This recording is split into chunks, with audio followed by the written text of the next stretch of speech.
I feel like I just fell out of the sky on this one today. What do you mean? Well, I just feel like I was kind of prepping, and then I get this like crazy call that I'm not going to get into, but it was just a personal call, and I had to take it, and it was nuts. And I feel like I just fell out of the sky. Yeah. You know? So you're saying that your prep went out the window because you were distracted by personal? Sort of. I mean, he kind of like napalmed my whole fucking day. Just like boom. And it's not a bad thing. It's like, I mean, you got to get your head in the game. I'm glad I'm there for him, and I want to be there for him. It's a bad situation, and I definitely want to be there for him. So I'm glad he called me. It just so happens to be like just before the live, and like my brain is cracked in half right now. Like it's just like a fucking, yeah, amazing. Hello, everyone. Look, we got Delicate is here, and our archival raccoon is here, Sweet. and what is this? This is Splishness. I love that name. Splishness is here. Archival raccoon. Fell bombing. Deanne or DDOG. Lennon Kate. Yeah, dude, we're rocking and rolling already. Okay, so yesterday that sounds like so old, like old. We're rocking and rolling. We're rocking and rolling. Use your radio We're voice. at the dope. We are rocking and rolling tonight. Good evening, everyone, and we're gonna rock and roll on this live tonight. We've got guests that are just smashing. No, they don't say smashing. All right. So much going on in the real world. It's so insane. And we're going to just talk about bullshit. Yeah. You know, the horrors persist. They will. So they're not going away easily. I also, there's a lot of... This is glitching. Anyone else? Oh, yeah. I did see that. Glitching? Yeah. I don't want that. JB, what's up? Well, let's see if it straightens out, because it did look like it was glitching in the beginning. Sound is glitching. What? Why would that happen? I don't know. Well, we can't do a reading if the sound I'll do is a glitching. reboot. Hang on.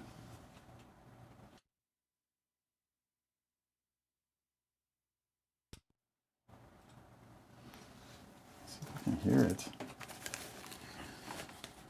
Can I hear the glitching? No, let me turn this down, because this is loud.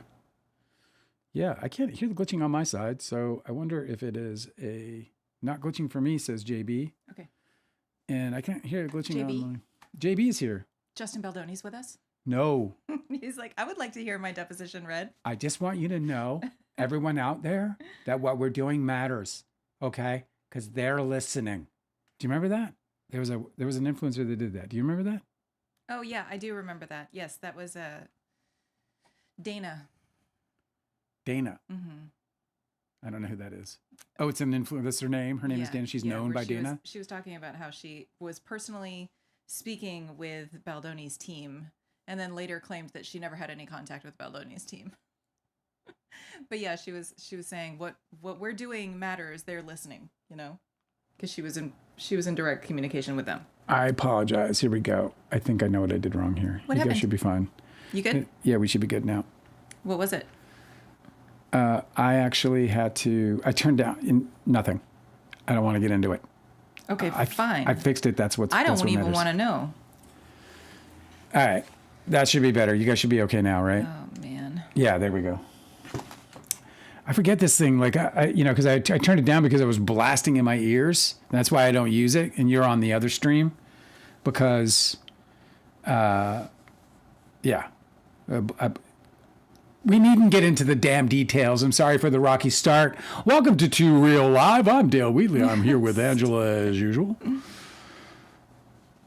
Don't forget to like and subscribe and hang out with us, all night while we read from the great... I'm so sorry. I'm trying to orient myself here. See, I told you, this is a weird day. Well, there's a lot happening in the world of astrology, by the way.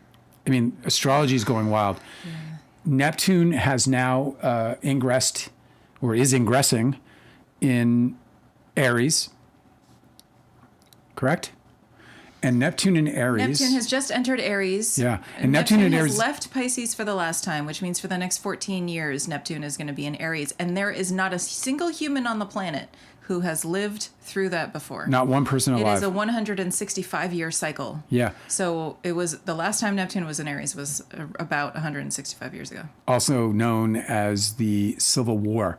The last time, Yes. this is true and this is crazy, but like there's a lot of batshit crazy shit going on, including this 160-year event. And of course, every time Neptune reaches a new sign, it's a 160-year event. But in this case, it also coincides with one of America's most shakiest times. And here we are. Here we are with literal like citizens being shot in the back. And Neptune just entered Aries.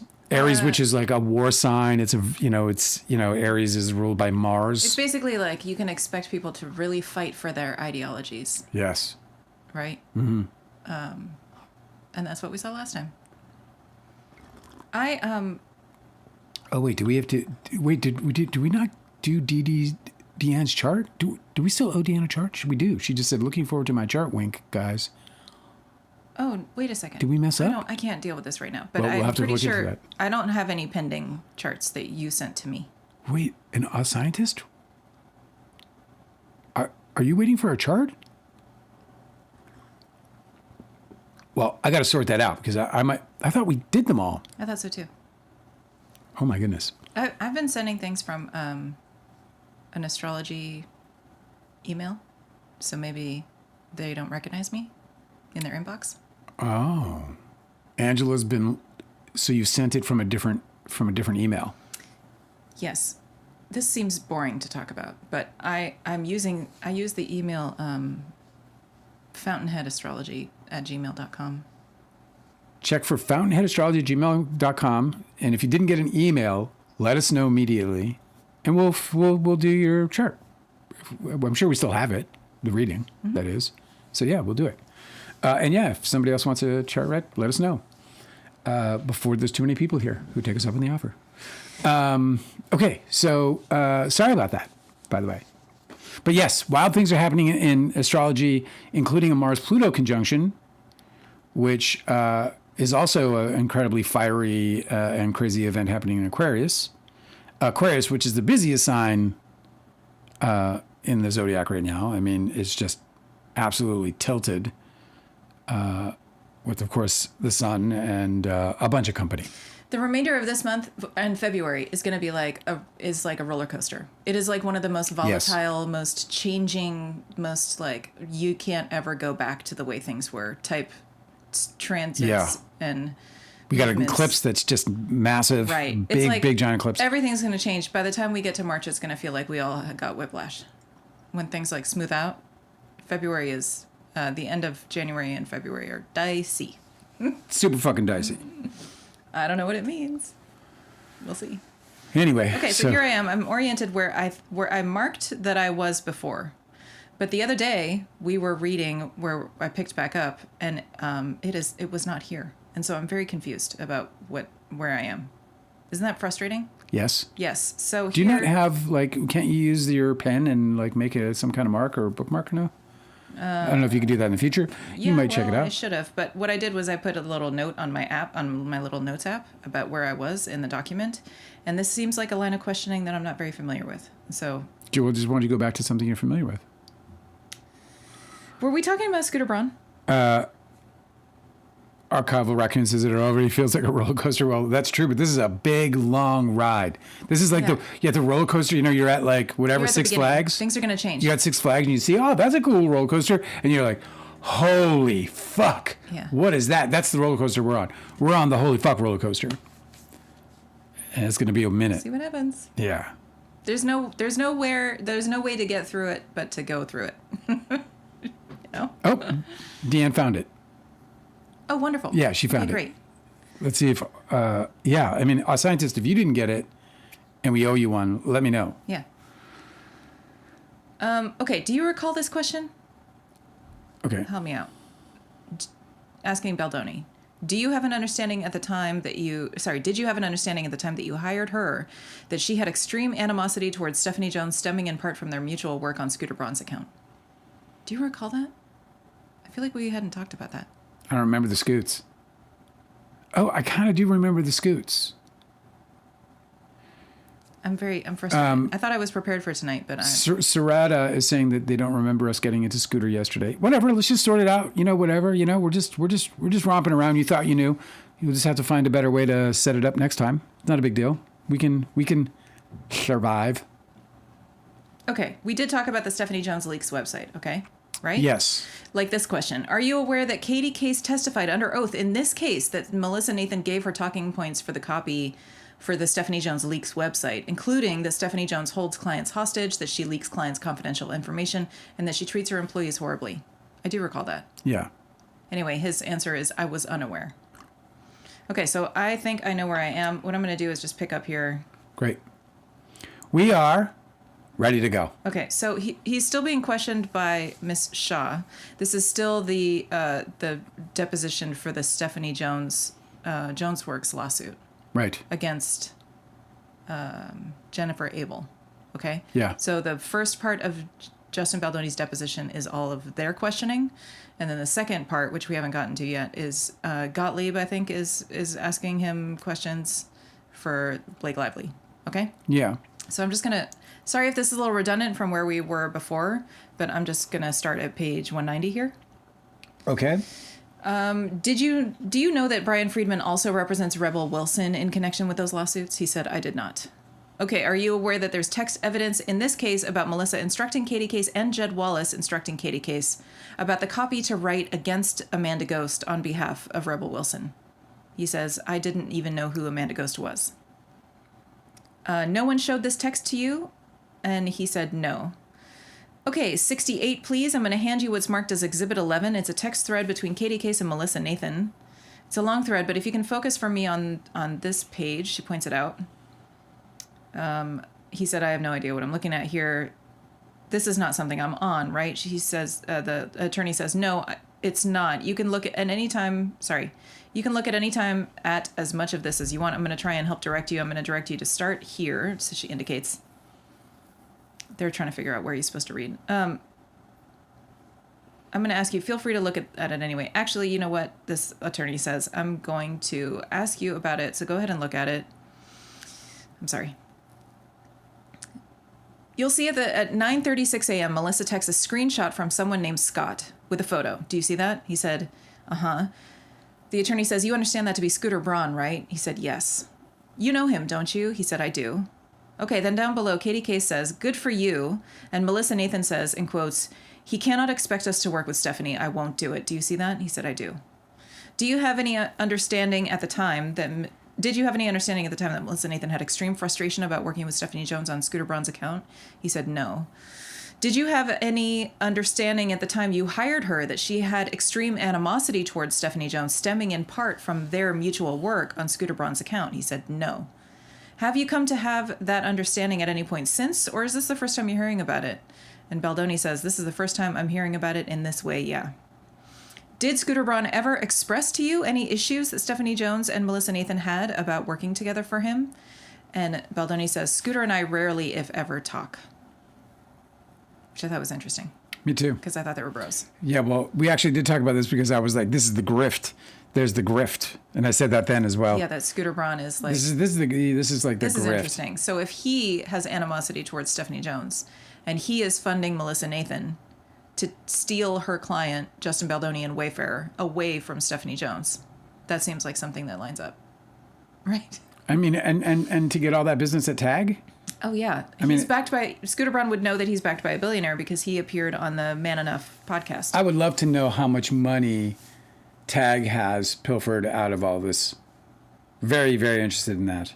So you think that Baldoni got grifted by Scooter Braun in order to poach that billionaire money? It might be that Scooter was like, oh, look at all this money laying around that I could just pick up. Like, it might not be that there was any kind of like, it might have been more like, these guys, they put themselves in situations and the first thing that they think of is probably how to exploit that situation for money. That's how they get to where they're going. Especially when Melissa Nathan is like, hey, I'm your crisis manager and I'm advising you to get into worse crisis. Yeah. I want you to lawyer up and sue this lady instead of trying to, mediate and maybe like quell the argument between you guys. So he might have just seen a bunch of, a few bags of money laying around going, Mom, pick that shit up. Maybe. I'm going to pick that shit up. Okay. Next question from Ms. Shaw. Have you talked to him since these lawsuits were filed? Baldoni says no. She says not once. He said no, not once. Okay, are you aware that Melissa Nathan and her team at TAG would regularly send texts about Stephanie Jones, calling her a fucking bitch and saying other pretty nasty things about her? And Baldoni says, I don't know how I would be aware of that. Ms. Shaw is asking, were you aware that they felt that way? He said no. Okay, were you aware that Melissa and Jen Nathan, this stenographer said that that's a typo, joked multiple times about killing Stephanie Jones? And he's clarifying, sorry, Melissa and Jen, she said Jen Abel. Okay. They yucked it up. Baldoni says, I didn't know if there was a new party to the case. Oh, okay, they're talking about her mistake with the name. Sorry, so rephrasing the question, the attorney says, were you aware that Jen Abel and Melissa Nathan have joked multiple times about killing Stephanie Jones as a gift to each other? He said, I am not. Okay, and that's not something anybody has mentioned to you? He said, no. That's so diabolical. I know. Can you imagine? Well, I can't imagine because, you know, in your case, in your lawsuit, after the conflict with Leonardo DiCaprio and Tobey Maguire, who became enemies of yours and your director, Artie Robb, for Don's Plum, Tobey Maguire had lunch with the producer of your film and said that I wish that I had, and this is something he admits to in his deposition. Yep. Tobey Maguire said, I wish that I had had connections with the mob or the mafia, I can't remember. Yeah. Because I would have had Artie Robb killed. And in his deposition, he says that he framed that as a joke, which nobody can fucking believe. Artie fucking RR. Yeah, who's fucking joking about that? Jerry was, you know, to me, adamant about that. He Jerry, said, the producer, Jerry, he said that too? The person to whom he said that, Jerry said that it was not fucking joking? 100% serious. Yeah. But it's like people like Tobey Maguire, people like Melissa Nathan, they're Machiavellian, they're fucking diabolical, and they don't give a fuck, right? These people are like, I think of Tobey Maguire very often as, in your story, in your scenario, the way that he behaved, it's a lot like Shakespeare's Iago. Yeah. In Othello. Yeah, you've said that before. Where you don't exactly know what their motivations are, but they are totally fine with everybody meeting their complete destruction as long as they get their way. They do not give a fuck about other people. So it just makes sense that these sorts of people would make jokes about this. Fucking diabolical. Okay. It's just wild, man. It blows my mind. I can't believe these people are like allowed to do business in civil society. Like, come on. Yeah, it's so crazy. Okay. Now she's referring to this text message thread. The Miss Shaw, the attorney, is saying, you see below, Melissa says, and she's reading, he cannot expect us to work with Stephanie. I won't do it. And then Katie Case says, and she's reading the quote, it's just not possible. Oh my gosh, wait, what if you used the Business Insider thing as a reason not to do it? This really showcases how little she can be trusted. I don't want her interacting with my team. We're working too hard and I'm worried about details being leaked internationally if there is a difference of opinion. The attorney's asking, do you see that? But Baldoni says, I do. The attorney's asking, you understand from this text message that Katie Case is suggesting that Melissa Nathan should use the Business Insider article that's coming out about Stephanie Jones as a reason to try to get Scooter Braun to separate from her. Do you see that? And he says, I do. My brain is, and his attorney is asking for a break. And Baldoni says, no, I'm just trying to. There's so many pieces here. Okay. So one more time, Baldoni says. And the attorney, Ms. Shaw, says, you see that Katie Case is suggesting to Melissa Nathan that they should use this Business Insider article that is coming out about Stephanie Jones. Show it to Scooter Braun as a reason he should stop working with Stephanie. And he said, okay. Do you see that? And Baldoni says, and do I see it? Got it. There's a lot of dots. If this is the same Business Insider thing, which I don't know if it is, then yes. I just don't know what the Business Insider thing is they're talking about. I was not a part of this conversation. And the attorney says, right, and you're not aware that Katie Case and Melissa Nathan actually fed most of the details to the Business Insider reporter to get them to publish that article in the first place, right? He said, correct. His counsel is asking for a break. She's saying, I have 10 more minutes on this subject, so they take a break. Okay. Back on the record. 3 p.m., okay? Ms. Shaw continues. It's a quick break. Yep. Okay, if you'll look for me at Exhibit 11, which we were discussing before the break, I'd like to direct your attention to this page. You see at 939, it's the second text. Katie Case writes to Melissa Nathan, and she's reading, also, hi, how are you? Do you see that? He said, yes. Melissa Nathan writes, and she's reading, is 6:30. I'm already trying to kill one Rebel story and dealing with Mattel loss for Brian. Do you see that? He said, I do. The attorney says, and I'll represent to you that Melissa Nathan testified in this case that Rebel meant Rebel Wilson and Brian meant Brian Friedman. Then Melissa writes, and she's reading, so basically Rebel wants one of those sites. Melissa Nathan writes, so basically Rebel wants one of those sites. Do you see that? And he said, yes. And then Katie Case responds 2 texts below. She says, oh, okay. And then Melissa writes, should be a mixture of that document that I think Carolina pulled about Amanda Goes, or the intern pulled, the voice note, and this. And then there's an attachment. Do you see that? He says, yes. And then Katie Case writes, and she's reading, okie dokes. I'll pull this together in the morning. Do you see that? And he said, yes. Sorry if this is tedious. She's trying to establish something for a question. And then Melissa writes, and she's quoting, thank you. It can be really, really harsh. And then link it to Jed S. voice thing. He says he sees that. All right, I will represent to you that Melissa testified that Jed S. is Jed Wallace, okay? And if you look at the text above, I will represent to you that she testified that when she said, in quotes, should be a mixture of that document that I think Carolina pulled about Amanda Goes, or the intern pulled. Carolina is Carolina Hurley, who works for TAG, and Amanda Goes meant Amanda Ghost, okay? And Baldoni's like, it's a lot of names, but okay. It is. She says, all right, then she references a voice note and an attachment. There's a voice note from Jed Wallace attached to this text thread that talks about what the smear allegations against Amanda Ghost should be. That goes on the website. Okay? This is amazing. So she's constructing this is wild. all the ways in which she creates a smear campaign, a smear website. I just wonder if it's going to get in, but it's crazy. Yeah, we'll keep going. It's very, very, very interesting. Okay, she says, that is not a question. I'm telling you that. And Baldoni's like, okay, thank you for telling me. Ms. Shaw continues, and if you look at the attachment that Melissa attaches, it starts at the page marked, and she reads it. She said, starts by saying, and she's reading, this is a quote, this website is dedicated to telling the world the truth about Amanda Ghost, who has maliciously tried to destroy the lives of countless artists. Seeing as she is currently funded by one of the world's richest men, it has been near impossible to release information about her wrongdoings for the past 2 decades. And at the bottom of the paragraph, it says, and she's quoting, more recently, her behavior has escalated into unwanted sexual advances on young women. She is the Indian Ghislaine Maxwell, whose only friend in this world seems to be convicted felon Boy George. Do you see this? Karma, chameleon. He says, yes. The question is, are you aware of whether or not this is the first draft of the copy that ultimately became a smear website against Amanda Ghost? And he said, I've never seen this before. I have no knowledge of any of this stuff. She goes, okay. These are the people you do business with, buddy. Yeah. These are the guys you're having to slow dance with to beat up this woman's career and her reputation. So these are the people that you entrusted to protect your reputation and not get you dragged through the mud like you currently are. Yeah. These are the folks, man. This is the company you keep. Yeah, birds of a feather. Okay. He says, I've never seen this before. I have no knowledge of any of this stuff. She says, all right, if you flip the page, sorry, to where we were before, my apologies. At the top of the page at 9:56, there's a text from Melissa that says, and she's reading, Len, Russian oligarchs and making her a madam, basically LOL said Jed.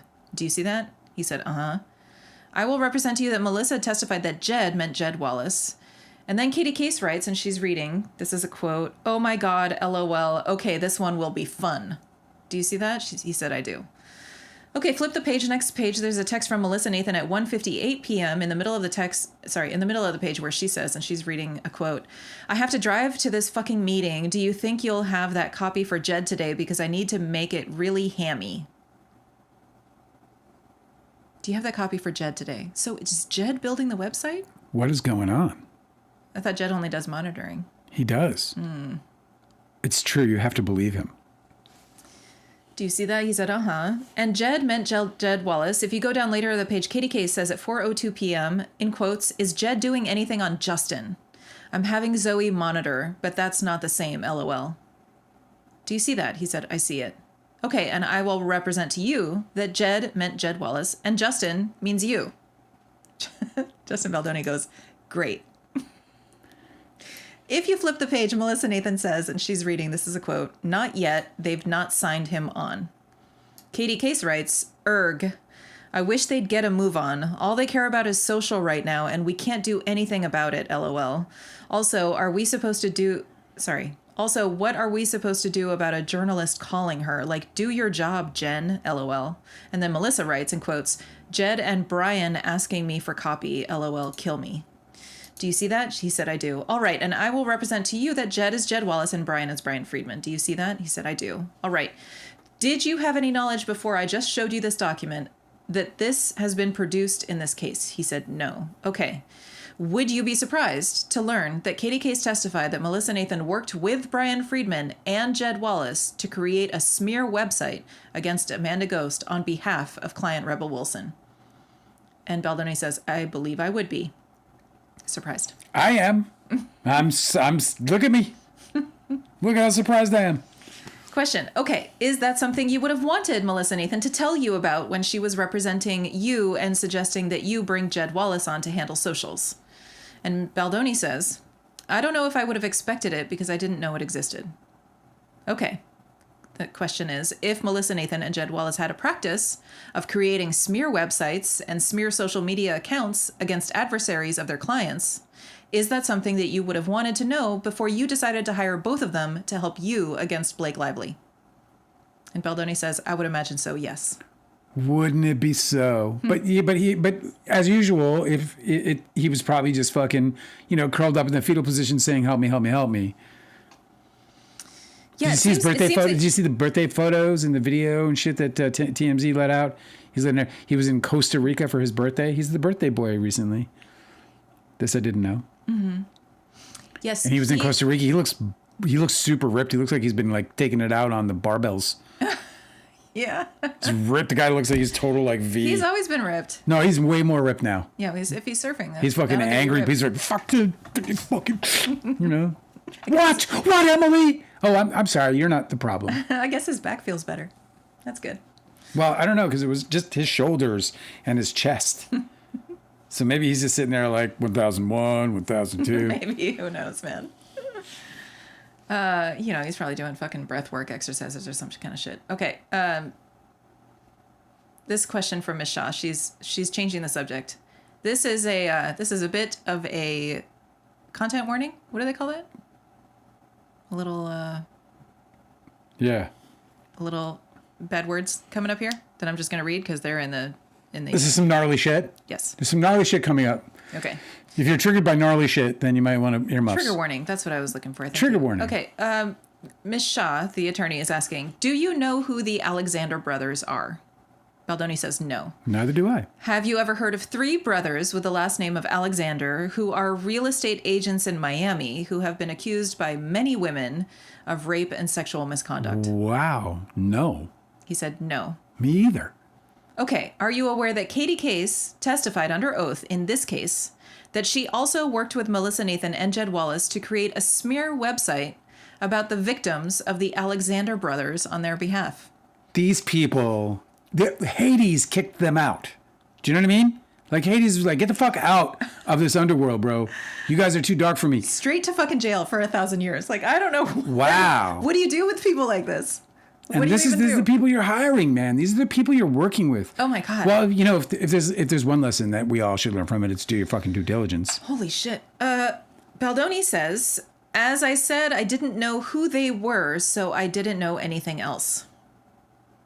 And the attorney says, and nobody has told you in this litigation that this is what Katie Case has testified under oath about the activities of Miss Nathan and Jed Wallace? And he's being instructed by his attorney. He said, I'm going to object and just instruct you to remind you not to provide any information that you only received from your attorneys if you know anything about the answer to this question. Baldoni says, no attorneys had told me that. No. I don't know anything about it. You've told me, though. Miss Shaw continues, okay, is the tactic of creating defamatory smear websites and social media posts about people a tactic that you approve of? And Baldoni says, it is not a tactic that I would ever employ, no. What are you talking about, you motherfucker? What are you talking about? What do you think your stupid website was? What litigation in your fucking life have you ever heard? Or, where they put their complaint up on a website with rebuttals that aren't ruled on by a judge, that have no fucking due process whatsoever. I feel like he's just going to pretend like he just wasn't involved in any of it. And maybe he wasn't. What a fucking... Well, but yes, he is, though. Jamie Heath was definitely involved. He was like figuring out what exactly he was paying for, and he was signing the checks. He doesn't get off. He doesn't get away with it just because he's not paying fucking attention. No, I don't think so either. It's I mean, like, he was dude, obviously sending a bunch of people are murdering for you. You're still a killer. He was directing his publicist to invent a negative story about Blake Lively when he sent them that screenshot about Hailey Bieber saying this is what we would need. So I don't know. And remember what Judge Lyman said in the dismissal. He said that it was apparent that Jed Wallace did indeed try to plant stories about Blake Lively that were not relevant or related to It Ends With Us. Okay, so again, the question, is the tactic of creating defamatory smear websites and social media posts about people a tactic that you approve of? And Baldoni says, it is not a tactic that I would ever employ, no. Ms. Shaw says, is it a tactic that you would ever approve of? And Baldoni says, I think I said a similar thing to that. I would never approve of anyone creating a smear website for me. I can't stop what someone else does. Ms. Shaw asks, would you want to knowingly associate yourself with people who regularly employ such tactics against other people? And Baldoni says, I can't imagine I would. Ms. Shaw asks, are you happy that you are now associated with at least 2 people who have employed such tactics against other people? And Baldoni says, there is nothing about this situation that I am happy about. Ms. Shaw says, specifically with respect to the fact that you have associated yourself with at least 2 people in your employ who have a history of employing such tactics, are you happy about that? And Baldoni says, as I said, there is nothing about any of this that I'm happy about. Ms. Shaw says, all right. Do you have any understanding of whether Melissa Nathan and Jed Wallace have employed these tactics against Stephanie Jones? And Baldoni says, no, I don't know why I would. And Ms. Shaw says, well, because they work for you. And he says, who works for me? And Ms. Shaw says, Melissa Nathan and Jed Wallace. And that gets an objection. Baldoni's lawyer Shapiro says, objection, counsel, do you have a question? And Baldoni says, I don't understand. And Baldoni's lawyer says, you're making statements. Could you pose a question, please? And Ms. Shaw says, do you have any knowledge about whether Melissa Nathan and Jed Wallace have employed these tactics against Stephanie Jones during the pendency of these litigations on your behalf? And Baldoni says, absolutely not, absolutely not. Okay. Do you have any idea or understanding about whether Melissa Nathan and Jed Wallace have employed similar tactics against Blake Lively, either before or during the pendency of this lawsuit on your behalf? Baldoni's attorney speaks up with an objection and says, I just want to instruct you again, Mr. Baldoni, to the extent that there is question posed about your understanding about anything after the litigation started, do not share any information you received only from your attorneys. Oh my God, it's like the pleading the fifth almost. I know. That's like pleading the fifth right there. It's like, hey, don't tell him about the part where I told you. Right. So he's asking for a repeat of the question, and Ms. Shaw does. She says, do you have any understanding about whether Melissa Nathan and Jed Wallace have employed similar tactics against Blake Lively, either before or during the pendency of this lawsuit on your behalf? And he said, no. I don't know that that's true. Ms. Shaw says, is it possible, having seen everything that I've shown you here today, that Melissa Nathan and Jed Wallace have employed these kinds of tactics against Stephanie Jones during the pendency of this lawsuit or before? And he said, I have no idea. Ms. Shaw says, it could have happened. You just might not know about it, right? And Baldoni says, lots of things could have happened. I don't know about any of them. I don't know how to answer that or how that's relevant to anything. Ms. Shaw says, you can't say with 100% personal certainty that Melissa Nathan and Jed Wallace have never employed these tactics against Stephanie Jones behind your back, can you? And Baldoni says, I can tell you that I would never ask them to, And I have no knowledge of anything that they've done, so I don't know how to answer that. Oh, yeah. Well, and Hanada's pointing this out. They're saying she's saying the jury won't buy but that Baldoni didn't know about it. But I don't even think it's going to matter because you can't just hire somebody on your behalf and then your excuse being, well, I didn't know what they were doing. I just hired them. Do you know what I mean? Yeah. Like you can't. You can though, because if you literally don't know what they're doing, they Not said if that they're defending doing your reputation, and instead they're doing smear campaigns. Yeah, like, but they're doing that for this that isn't purpose. the case for him. He definitely knows. But I'm not talking about them. I'm not talking about them like, I'm not talking about giving a valet your car and then he goes and takes that car and goes and does an armed robbery. I'm talking about he hired these people to combat, using maybe his own words, right? Or go to war with Blake Lively in the press. He did so. That's what he did. Mm-hmm. So he can't hide behind some veil of fucking, of ignorance when he hired them to do it. Like you can't hire thugs. You can't say, hey, listen, I'm going to hire you, go get some money that fucking Bobby owes me. And then I say, you go, you get that fucking money from Bobby. All right? I don't tell you what to do. I'm just hiring you. I'll give you $200. You come back from Bobby with my money. And then you go and you break Bobby's legs. I'm culpable. Yeah, that's true. I'm culpable. I didn't tell you to do it. I just said go get the money. No, it's true. I mean, he is directing his people, like I said before, with that Hailey Bieber tweet. I mean, with that Hailey Bieber screenshot that he sent his publicist, he is absolutely directing them to make up a negative story to damage her reputation. He wants to know that you can bury her. That she can be buried. Yeah. Okay, so this is really interesting. He gets one up on this attorney. I thought that this was clever by him. Yeah, Melissa's saying he hired them knowing their tactics. And I agree, or at least he was told that they are the most vicious, the most come on. He didn't think he was hiring a florist. He knew what he was getting. Yeah, exactly. Okay, so she's still drilling down on this question. And then he has an interesting answer, okay? Okay. Ms. Shaw says, but sitting here today under oath, you cannot tell me with 100% certainty that Jed Wallace and Melissa Nathan have never employed these tactics against Stephanie Jones behind your back, can you? And Baldoni says, I think you just answered your own question, which is interesting. It's clever. She says, I'm looking for an answer from you. And he says, but how could I know something if it happened behind my back? Ms. Shaw says, I'm asking if, and Baldoni cuts her off, says, I don't know. I genuinely have no knowledge of any of this, so I just don't understand what you're asking of me. And Ms. Shaw says, my question is, are you willing to testify under oath? And he continues, that something is possible?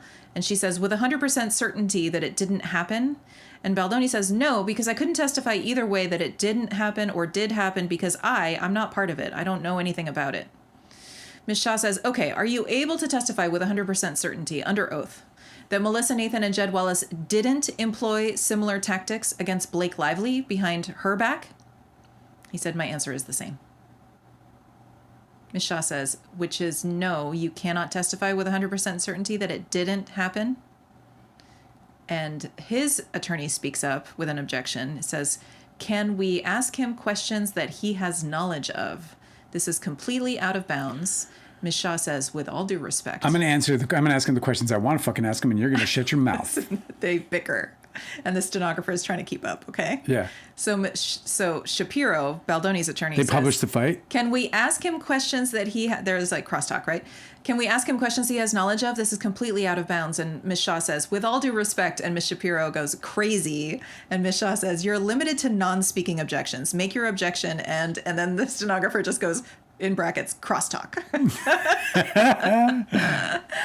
Ms. Shapiro, for Baldoni, says, yeah, but you have an obligation to ask questions. Ms. Shaw says, I'm not going to debate you on the record. And Shapiro says, that are likely calculated to lead to discoverable evidence. None of this fits that criteria. And Ms. Shaw says, that's in my judgment, not yours. So I'm going to ask my questions. And Ms. Shapiro interrupts, says, well, if you want to waste another 3 hours, go ahead. And Ms. Shaw says, it might be a waste of your time. It's not a waste of mine. Can you read that question back, please, to the stenographer? And the stenographer is like, sure, let me find it. Give me a second. Ms. Shapiro, Baldoni's attorney, says, this is not in good faith, counsel. And Ms. Shaw says, I disagree with you, counsel. And the stenographer goes, okay, the last question, I'm just trying to locate it. Record read as follows. The last question was, you cannot testify with 100% certainty that it didn't happen. And then there's more objections. And Baldoni says, sure. And he stutters, I have no idea what happened or didn't happen, so I can't testify either way, whether it did or didn't, as I wasn't a part of any of it. Yes, you were. You paid for it, you fucking motherfucker. He wants to know that she can be buried. You fucking paid for it, and you knew what you were buying. You're such a fucking full of shit, lying, fucking hide behind. No, he can't hide do anything behind wrong, this. is his problem. He can't ever do anything wrong. It's just so if obvious, something was bro. wrong, it must have been other people. What's up, Shannon? Good to see you always. Shannon. Splishness. Okay, Ms. Shaw continues. It appears that there was a lot of what Melissa, Nathan, and Jed Wallace were doing with relation to putting up smear websites and social media accounts and digital manipulation that you weren't aware of before I just showed you, right? And Baldoni says, I think that's a fair statement. Ms. Shaw continues, okay, do you have an understanding of whether anyone at TAG ever planted or fed information to a reporter that resulted in a negative story about Blake Lively in August of 2024? And he says, I do not. We have evidence to the contrary. There's text messages to the contrary. Well, let's see if she gets him. This is weird. Ms. Shaw says, you don't know one way or another. And Baldoni says, I know the directives were not to do anything negative. Absolutely. Question.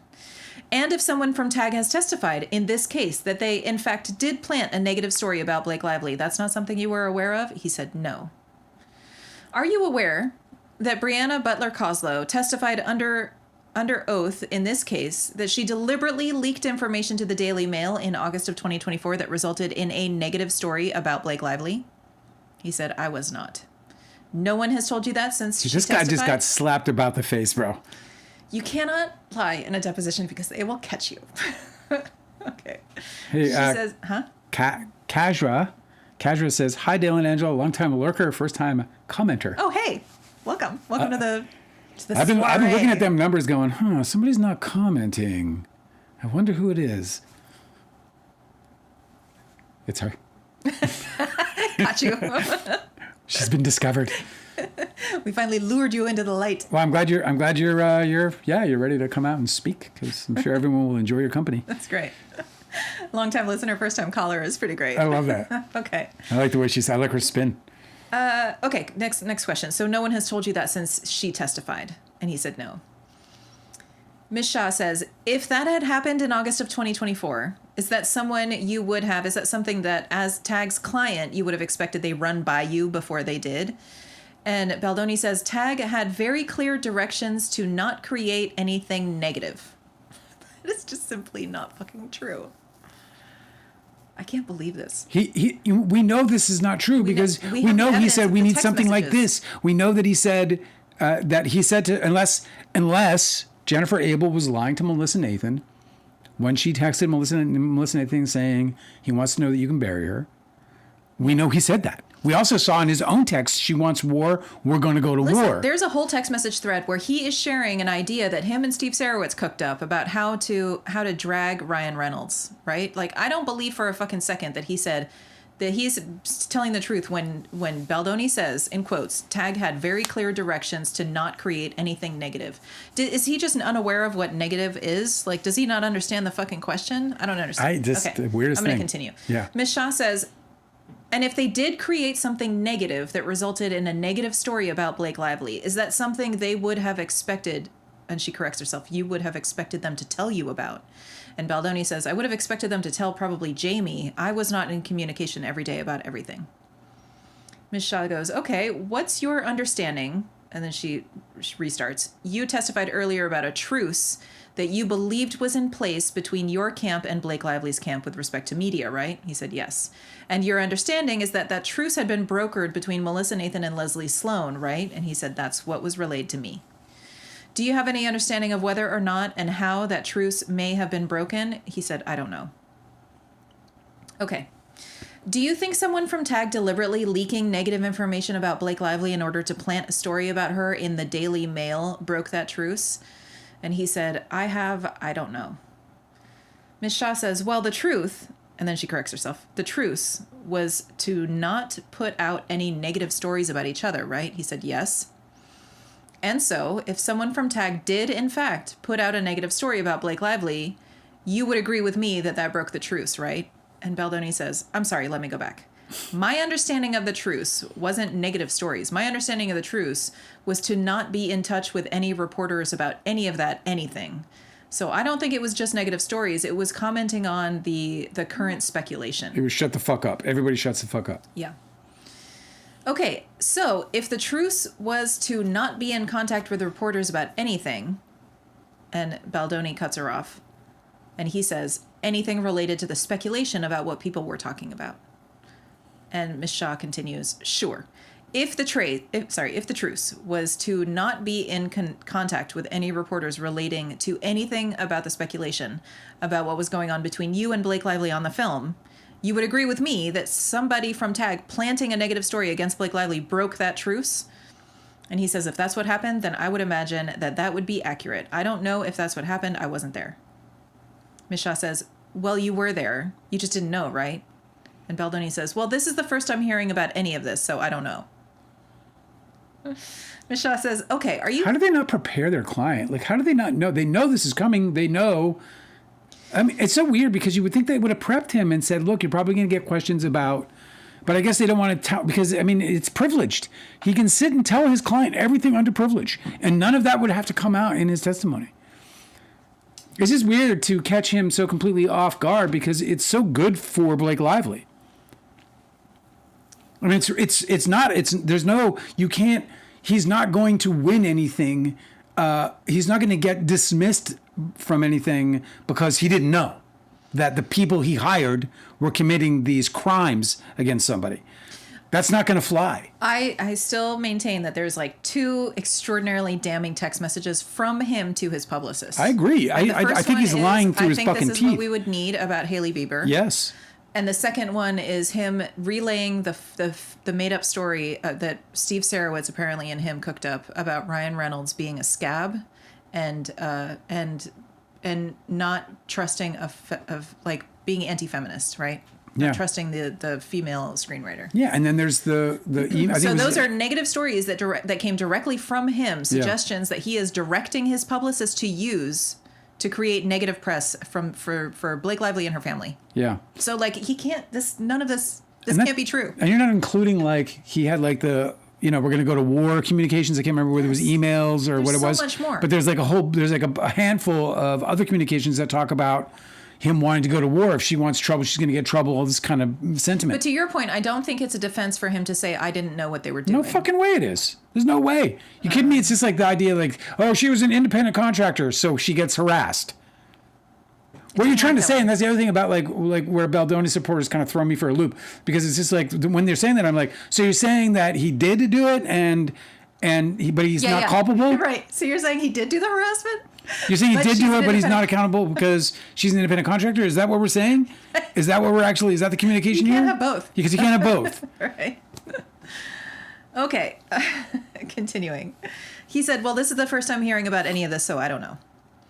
Ms. Shaw says, okay, are you pleased? This is the first time you're hearing about any of what I'm telling you now. And Baldoni says, you asked me a lot if I'm pleased or happy. I don't think that's a fair characterization of anything that I'm feeling right now. Ms. Shaw says, are you unhappy that you never heard before any of the things I'm telling you now? Because here's the thing, is he telegraphed that that's getting to him. And so she's going to dig in. Yeah, yeah. It's a mistake in a deposition. She's twisting the nipples. To give them anything like that. Maybe it's not twisting the nipples. Maybe it's not the nipples.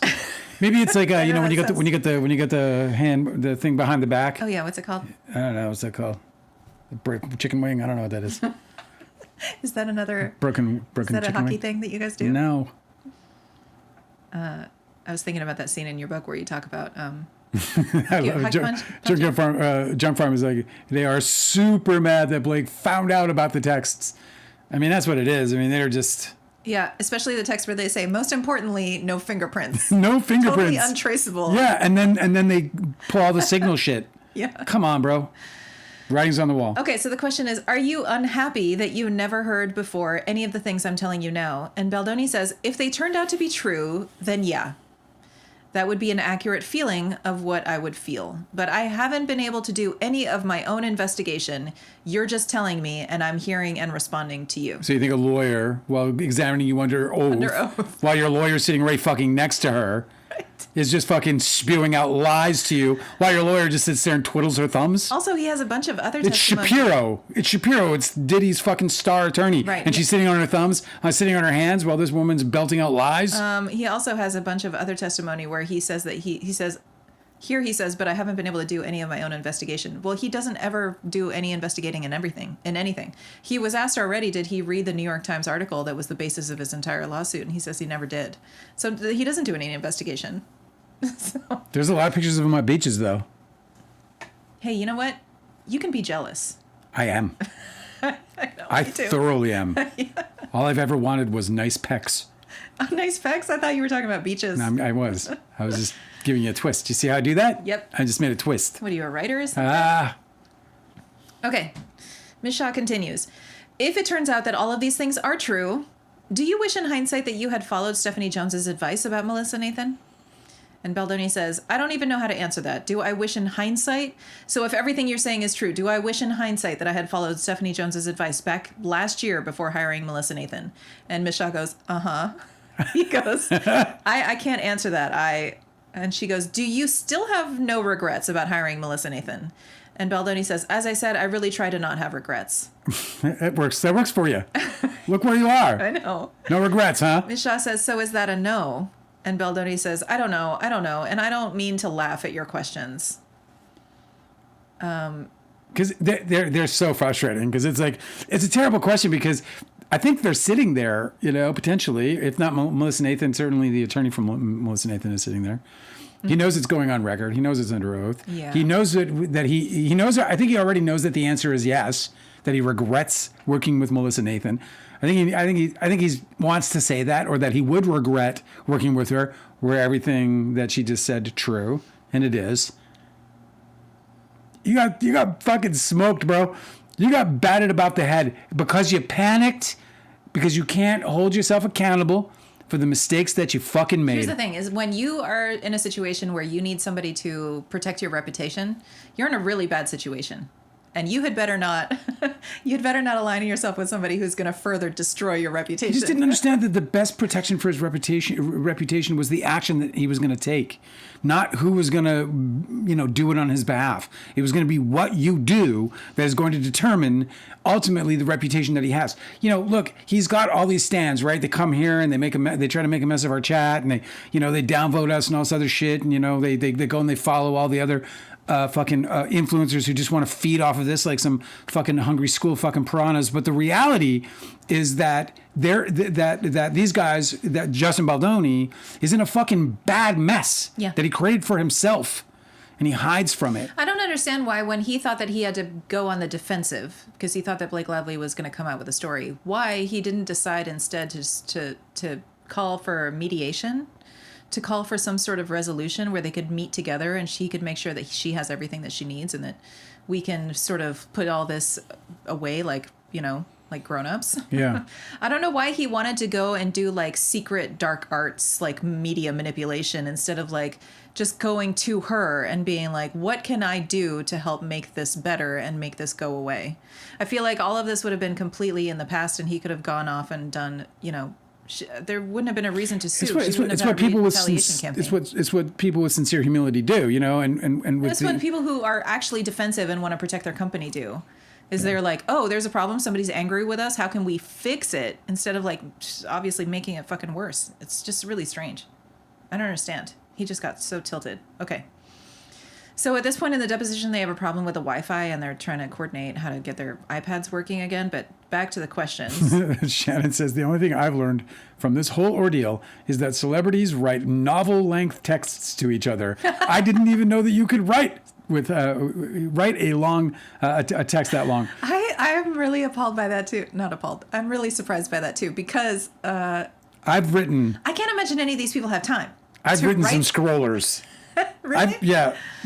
I've been writing them, and then in the middle I'm like, holy fuck. So I copy and paste them all into like a Google Doc, and then I finish the fucking thing there, and then paste it back into my phone. This is such a great point because, like, I always imagine these people are too busy to write those long texts, but also too busy to read them. Yeah. But what I hadn't really been thinking about properly is that all of these people are super high achieving brains. Yes. Like, that's why they reach this level of celebrity. Yeah. All these people are like their own little business and brand that they have to like constantly be putting out and reinventing constantly. Yeah. So of course they're always just going to be like supercharged, like like brainiac mode constantly. Uh-huh. So that's why they talk to each other like that.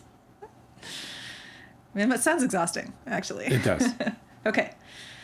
So you know what I love? Kadra's talking to people, and she's like been lurking this whole time, so she knows them all. Oh, that's so funny. So she's like, she's talking to Shannon right now, and she knows Shannon. I mean, Shannon's been here forever. She just jumped right in. Yeah, that's great. Isn't that fun? Mm-hmm. I like that because Shannon's like, hey, who's this person? And she's like, what do you mean, who am I? Oh, that's right. I haven't been talking to you for. Oh, okay, cool. We're gonna learn about mitts now. Ah. Okay, check this out. Okay. The mitts come off. Should I continue? Do you still want to be Please in do. Okay, cool. Ms. Shaw says, I'm going to show you a document that's been marked as Exhibit 12. It's a text thread between Jennifer Abel and Matthew Mitchell from January 14th, 2024. January 14th, 2024. So they had just gotten back into production. They had their big blow-up meeting where she went over the 17 points and scolded them, but then production continued and everything turned out fine. So they're probably still in their second shoot of this film. Okay? God, this must be so exhausting. Like, I remember all this. I just remember sitting there and being like, this is never, ever going to end. What do you mean? When you were in depositions? That you're like sitting around, like you think about that. That's 2 years ago, right? And this is where they are. They're still 5 months out from the trial, if it doesn't get pushed again. Mm-hmm. And they're buried in this mess. He said he wanted to go to war. War is fucking prolonged and horrible and terrifying, and everybody spills blood. So this is what you wanted. It's fucking crazy. Nobody gets to win. But you got to just I just remember it. Like, I just remember being suffocated by the whole thing and just being like, "Wow, dude, I can't move." I cannot imagine anybody would choose this. The guy is such a moron. Sorry. It's so brutal, and it's brutal to see, just to hear, just connected right away, just like to Justin Baldoni sitting there going, "Fuck, you man." have PTSD from it. It's just like it's PTSD. Let me get a drink. Hang on. Melissa Jane's here. Sweet. No Two Trolls is here. Oh, it's so nice to see everybody. Whoa. Okay. Ms. Shaw says, I'm going to show you a document that's marked Exhibit 12. It's a text thread between Jennifer Abel and Matthew Mitchell from January 14th, 2024. Just read through this for me. Have you ever seen this before? Baldoni says, I have not seen this entire text thread. I do believe that one of these was made public at one point. I don't know where it was. I don't know if it was an article or maybe it was in the lawsuit or something. The question is, have you ever talked to Jennifer Abel about why she said this about you? And he said, yes, I did. What'd she say? I don't know yet. Ooh. We're going to find out. Ms. Shaw says, and popcorn. what did... I got to get like some popcorn for everything so I can just pull it and just like stage, just throw it in my face. You know what I mean? Just fucking start throwing it in my face while you start reading the shit. Go ahead. I'm glad it's that gripping. Gotta liven it up. I'm fucking riveted at this point. I'm like, okay, well, what now? That's good writing. You're like, okay, what? I know. Have you ever talked to Jennifer Abel about why she said this about you? He said, yes, I did. And what did she say? Baldoni says, well, she actually called me one morning. I was sleeping and she was in tears. And she just said, Justin, I'm so sorry. I said, for what? And then she said, some texts have been made public where I'm talking shit about you. And I'm just so sorry. I don't believe the things that I said. Oh, oh my God, the lies. Right? They gaslight each other and like, okay, I'll eat the pudding. Keep going. I can't fucking believe this. Hey, can you do something for me while I'm reading this? Would you go into that file that I have? Oh, I thought I was going to have to do something physical. I was like, what? You want to dance? No. A little twirl? Yes. What am I supposed to do? Show us your tits. Could you go into the file that I have marked as January evidence? And just while I'm reading this, could you try to find something that's marked Exhibit 12? I don't know if it's... it seems like all the exhibits are... January 26 unsealed? Yes. Exhibit 12? I don't know if I have an Exhibit 12. I don't know if I have that, but if it... You don't. You have an Exhibit 11, 21, 22. Okay. I just Okay. Sorry. Okay, so Justin Baldoni says, well, she actually called me one morning. I was sleeping, and she was in tears. And she just said, Justin, I'm so sorry. And I said, for what? Oh, my God. I can't believe this. I can't fucking believe this. Well... Wait, listen. I said a bunch of things I didn't mean. And then she said, some texts have been made public where I'm talking shit about you. And I'm just so sorry. I don't believe the things that I said. I was just pissed because you didn't want to do something, and I'm sorry. And I said, I understand. I'm not going to forgive... Hang on a second. And I said, I understand. Justin Baldoni says, I'm not going to forgive her. I'm not going to like hold it against her. I guess that's a typo. Yeah. I'm not going to forgive her. I'm not going to like hold it against her. I'm sure if everybody's phone was scanned, I'm sure there's a lot of people that talk shit about a lot of people. So as a rule, I do my best to not do that. And yet I'm sure lots of people have said these things about me. Ms. Shaw says, if you flip to the page with this marking, the text message is at 2:02 p.m. in the middle of the page. He goes, She writes. And Deanne says, hi, Justin. There's a text where I said that you're a fucking loser and a creep. No, she's going to read it. She writes, and Ms. Shaw is reading this quote. Are you okay? Can you handle it? It's just this deposition, bro. Because, when I said through my definition, they had nothing on me. Yeah. There was There nobody talking shit. They were talking shit because they created their problem, but there's none of this shit where they're, pulling out, hard fucking evidence. Imagine if I had to sit through, a recording of, Tobin Maguire going, Dale Wheatley is a fucking piece of shit. And, it's just such a different ballgame. Okay, let me tell you. Okay, I'm just fucking biting it off.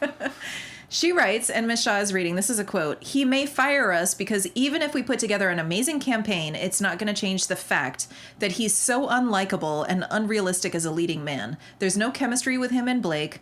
You and I both know that she will be resistant to promote this movie, and press will be reluctant to do anything with Justin without Blake being a part of it, so those are my thoughts.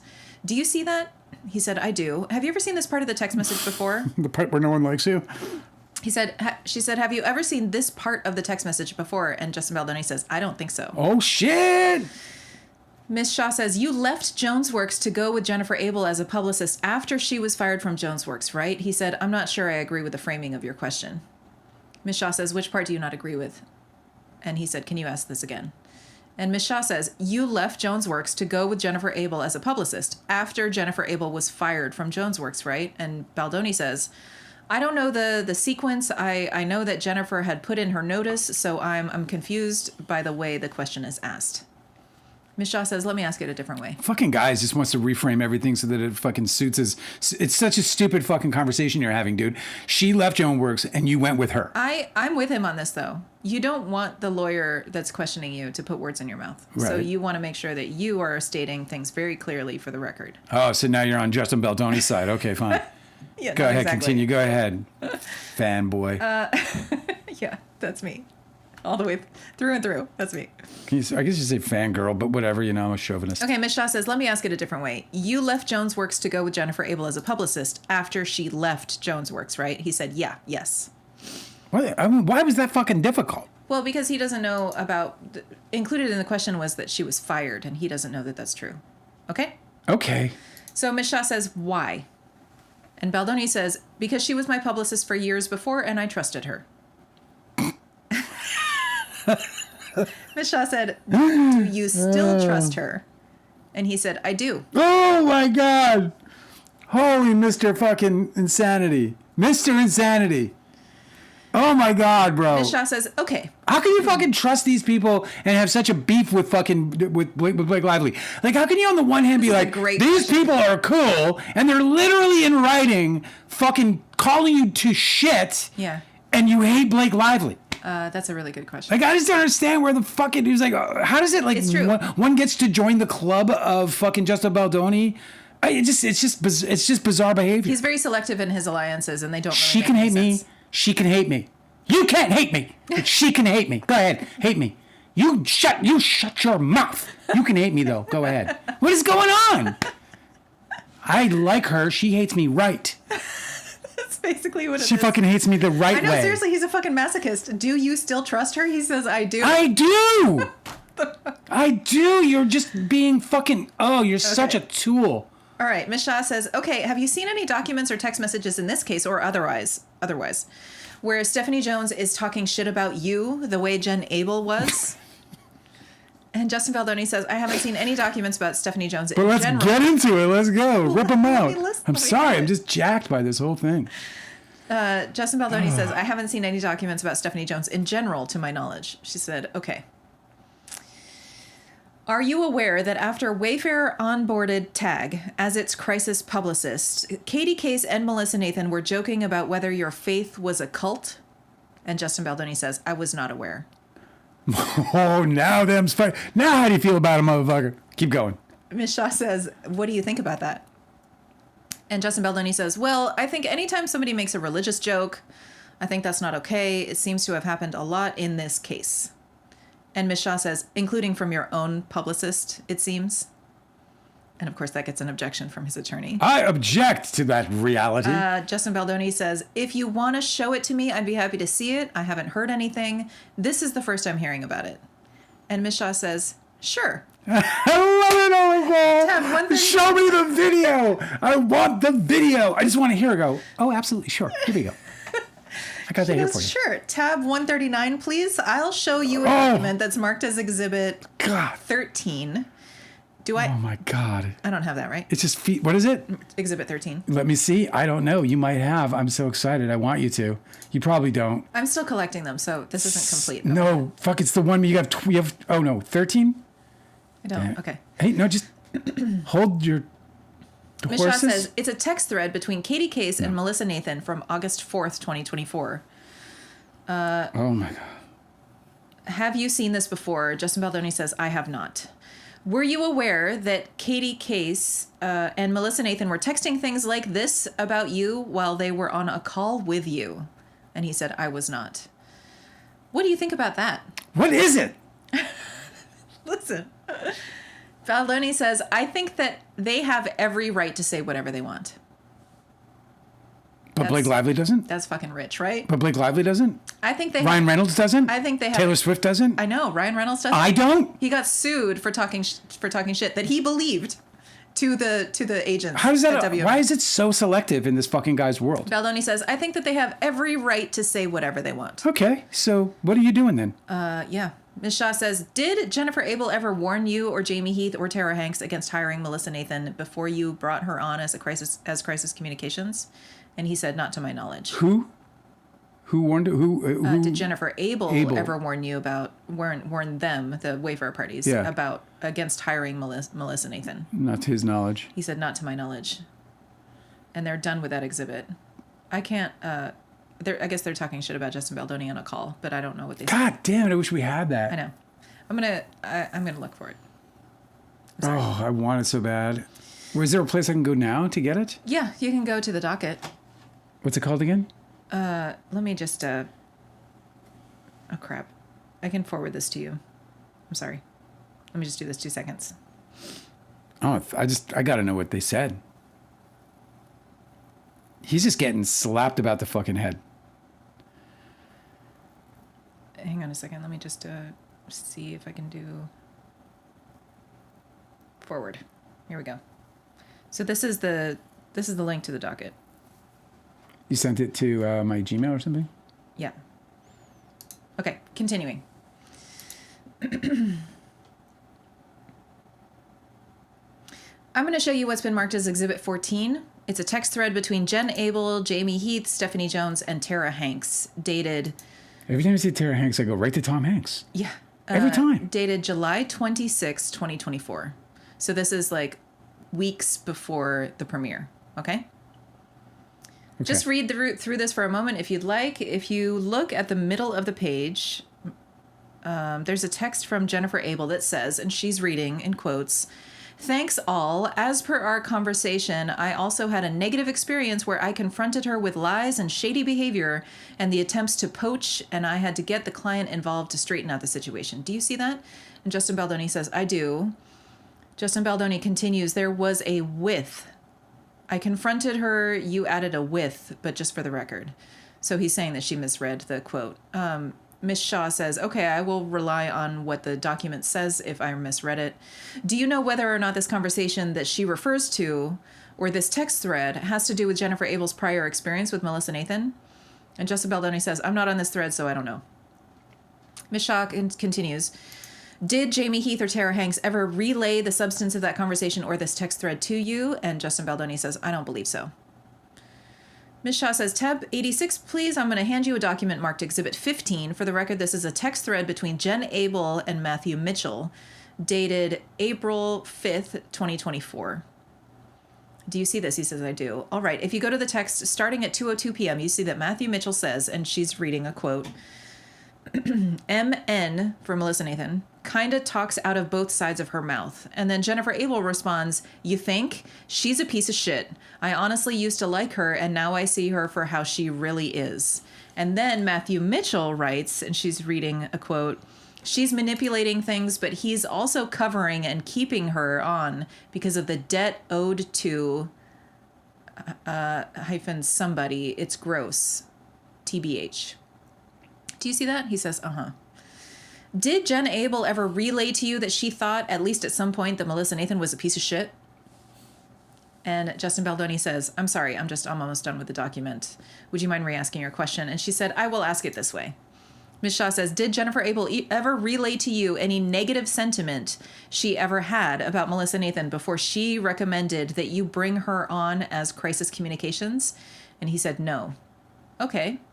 Are you aware that after Melissa Nathan was hired as your crisis publicist, Melissa and Jen Abel were talking about Jen taking you and Wayfair and all of JonesWorks clients with her when she left JonesWorks? He said, I was not. Okay, do you know whether or not Jennifer Abel recommended that you hire Melissa Nathan so that she could position Melissa Nathan to transition with you and Wayfair and Jen? I think he's confused about the question. She said, I will start it again. Justin Baldoni says, I feel like I'm watching an episode of a TV show, like following the storylines. And she says, sure. Baldoni says, can you break that down simply for me? And Ms. Shaw says, are you aware of whether or not Jen Abel and Melissa Nathan ever had a plan amongst each other to steal you and Wayfair as clients from Stephanie Jones? He said, I am not aware of any such plan. Are you aware of whether that is the reason that Jen Abel recommended that you hire Melissa Nathan? He said, I am not aware. Okay, I'm going to hand you what's been marked as Exhibit 16. It's a text between several people at TAG dated August 2nd, 2024. So this is within a week of the premiere of his film. Now, reading through this, do you recognize this as a text thread where the women at TAG are talking through a call that they expect to have with you? And Baldoni says, it appears to be. Okay. And this is on August 2nd. Do you know whether or not you had formally retained TAG at this point? He said, I don't believe we had. Okay. Do you know whether this was the first call that you were on with TAG at this point? And Baldoni says, August 2nd, I was in Sweden for my wife's birthday, I believe. Yes, I believe this sounds like that was around the day that I met them for the first time. Okay. And before this call, you were provided with a scenario planning document from TAG. Do you recall that? And he said, this scenario planning document, yes. Question. And do you recall talking or texting to Jen Abel after you reviewed the scenario planning document that you were dissatisfied with it? And he says, I vaguely remember it. I know that there were texts, but and he trails off. The attorney says, what do you remember about those conversations with Jen Abel? Dale, this is interesting. Because this is when this is the text thread that we've referenced a bunch of times, where he says, I'm not feeling as protected from this scenario planning document as I was in the call. Yeah. And this is when all of this is when they put this is when the publicists are saying, well, we can't just put in writing what we're going to do to her. if we did that and it got into the wrong hands, we could all get in a lot of trouble. I just can't believe the genius is involved. Like, so this is apparently where she says he wants to know that she can be buried, but we can't put that in writing. Yeah. Fuck. So this is the thread that we're talking about this question. And what do you remember about those conversations with Jen Abel? And Baldoni says, I remember reading it and feeling like it wasn't that impressive of a document. And why do you think it wasn't that impressive of a document? Mm-hmm. Justin Baldoni says, it just kind of felt like I think the feeling I had was that they were just trying to, the document kind of felt like they were trying to get the gig maybe, but I just remember not feeling that, just not loving it. And Miss Shaw says, do you recall feeling like it wasn't sufficiently protective of you? And Baldoni says, I remember feeling like there needed to be more defense. Like, I just remember feeling I wanted more protection. Yeah. And Miss Shaw says, protection against what? And Baldoni says, I don't know, everything. I was just scared. And Miss Shaw says, scared of what? And Baldoni says, I had never been in a situation like this. And Miss Shaw says, what were you scared could happen? And Baldoni says, well, I'd just been kicked off my own movie, a film that is a lie that you tell yourself, and I can't believe under oath you even say something so stupid in your life, but go ahead. No evidence whatsoever of him being kicked off the movie. He is still has the credits he started with. It's just absolute garbage. It's just garbage. He just doesn't understand how it works. No difference, no change in his experience with this movie. Sony removed him from the director's edit because that's the way it goes. Yeah. It just happens always in film. I know. He doesn't understand that director's cuts exist. He has never heard of the concept of a director's cut. And for anybody who doesn't know about it, go check out like the Tony Kaye case. Tony Kaye directed American History X, and he went on a public tirade. He had a breakdown about it, right? He had a breakdown trying to get the director's cut. He even went so far as to take out full-page ads in the Daily Variety in Hollywood to all the cast members, doing open letters to them, urging them to call up, I guess it was Warner Brothers, I can't remember what the studio was, and telling them, hey man, you got to go Tony Kaye's cut.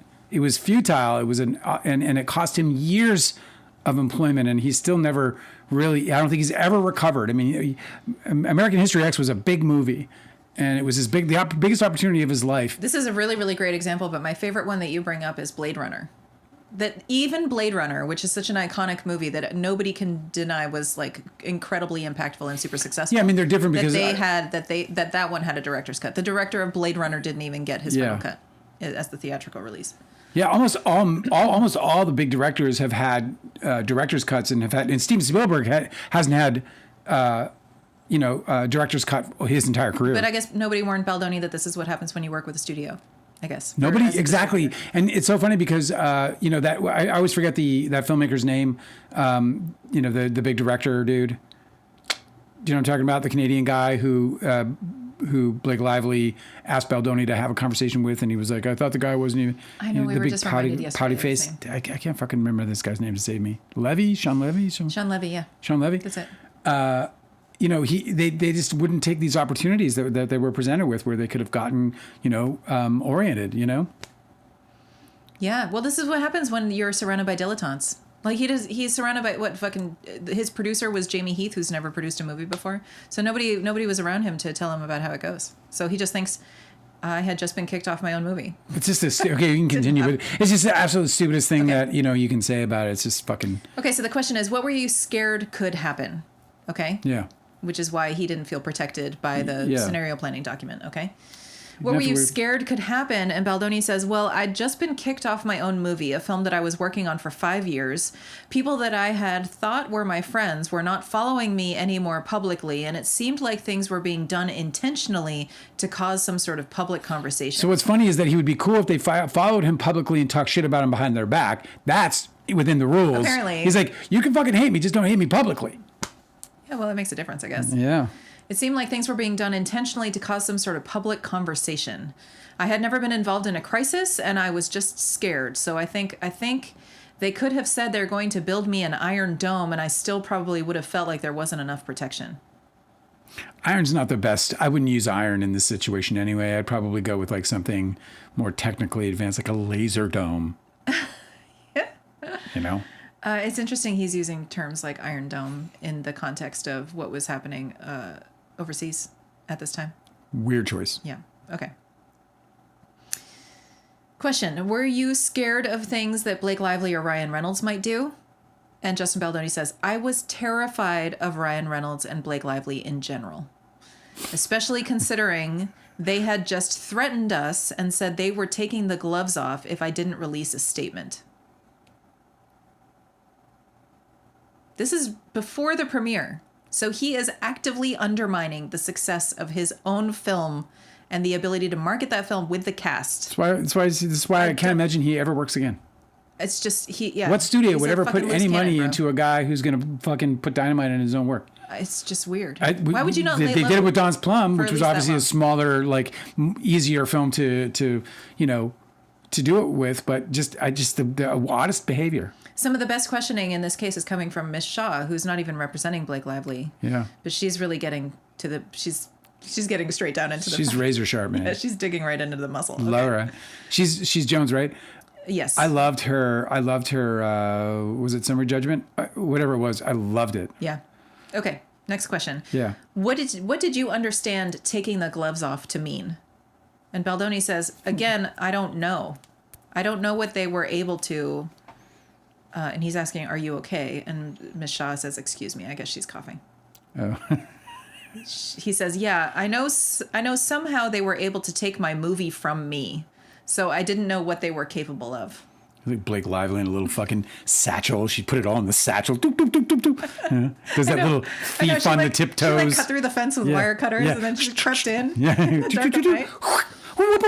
took the reel, Yeah. Justin's like... Somebody's like, hey, Justin, look at this.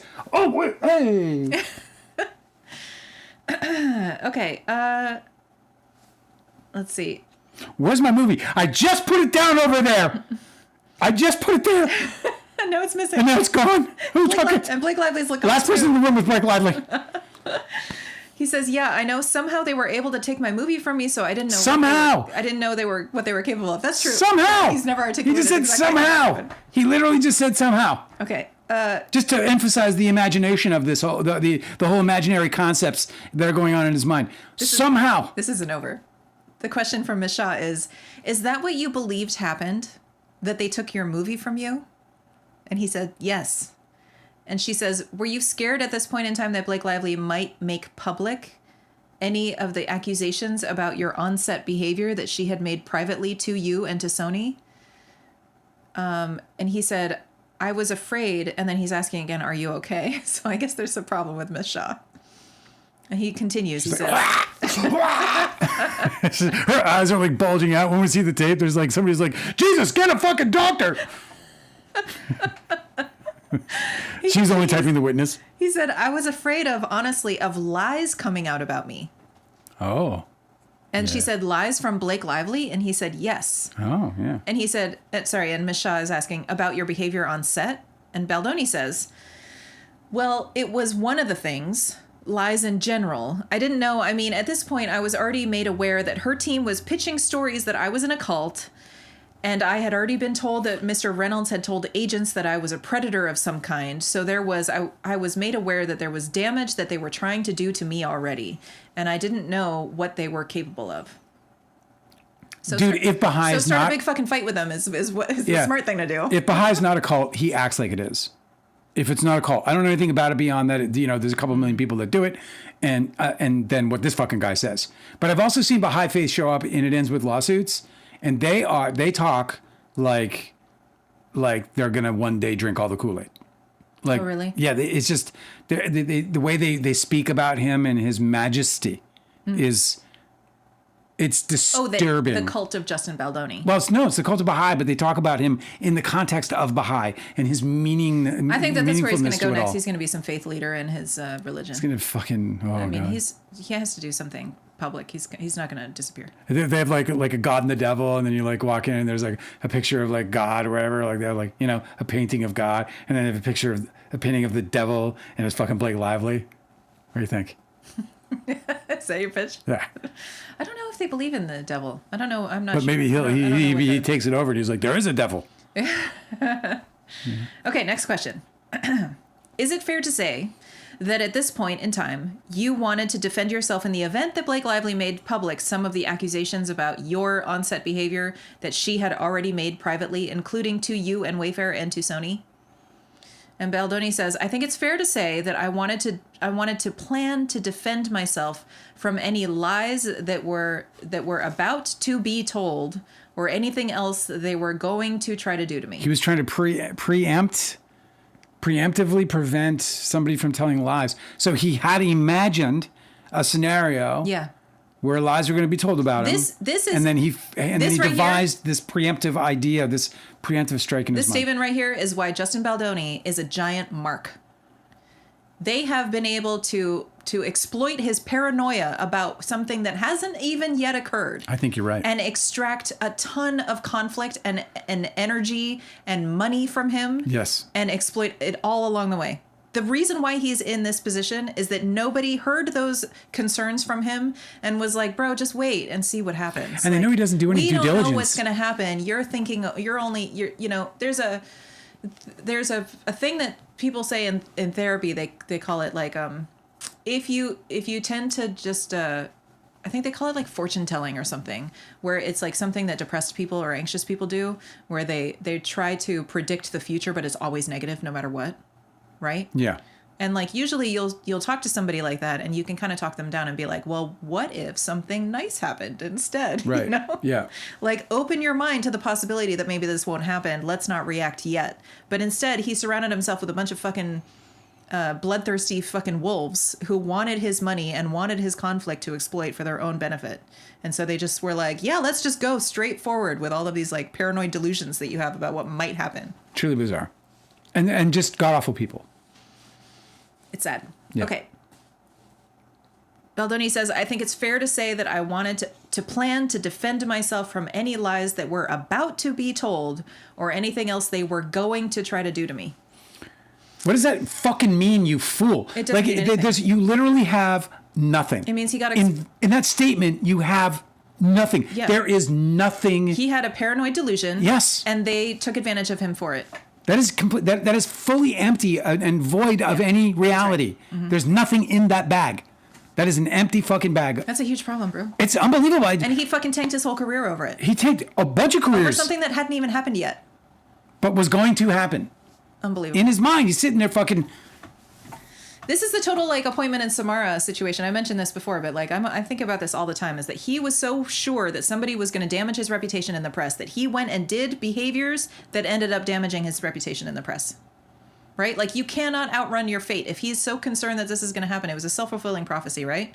Like he brought about the eventuality he was so worried about happening. I can't believe this guy.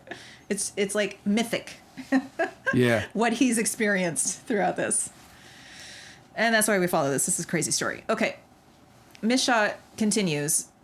So he said, I think it's fair to say that I wanted to plan to defend myself from any lies that were about to be told or anything else they were going to try to do to me. And Miss Shaw says, including lies about or what you felt to be lies about her concerns with your on-set behavior. And Baldoni says, I think that is part of it, yeah. You said in one of those, so this is a little bit hard to follow. I understand, says the attorney, and he says it's all good. So the attorney is continuing. If you turn for me to page 142, you see that it looks like Melissa Nathan has attached screenshots of a conversation between her and Jen Abel. Do you see that? He said, uh-huh.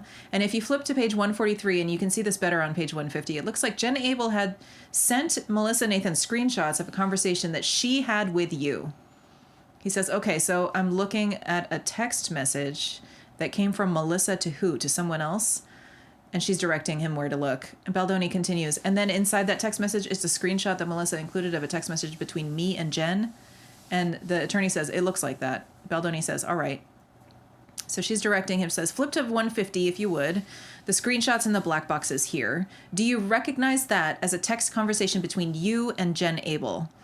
And Justin Baldoni says, that's my name, so I would assume it is. And the attorney reads, and you say, and she's reading, this is a quote, morning, not in love with the document they sent, not sure I'm feeling the protection I felt on the call. Do you see that? And he said, I do. What call are you referencing? He said, I don't know, I'm imagining, I don't see a date on this, but I'm imagining it's the call the first time that I met them. She says, them being tagged? He said, yes. Okay. Baldoni continues, but I can't speak to it 100% because I don't know the dates.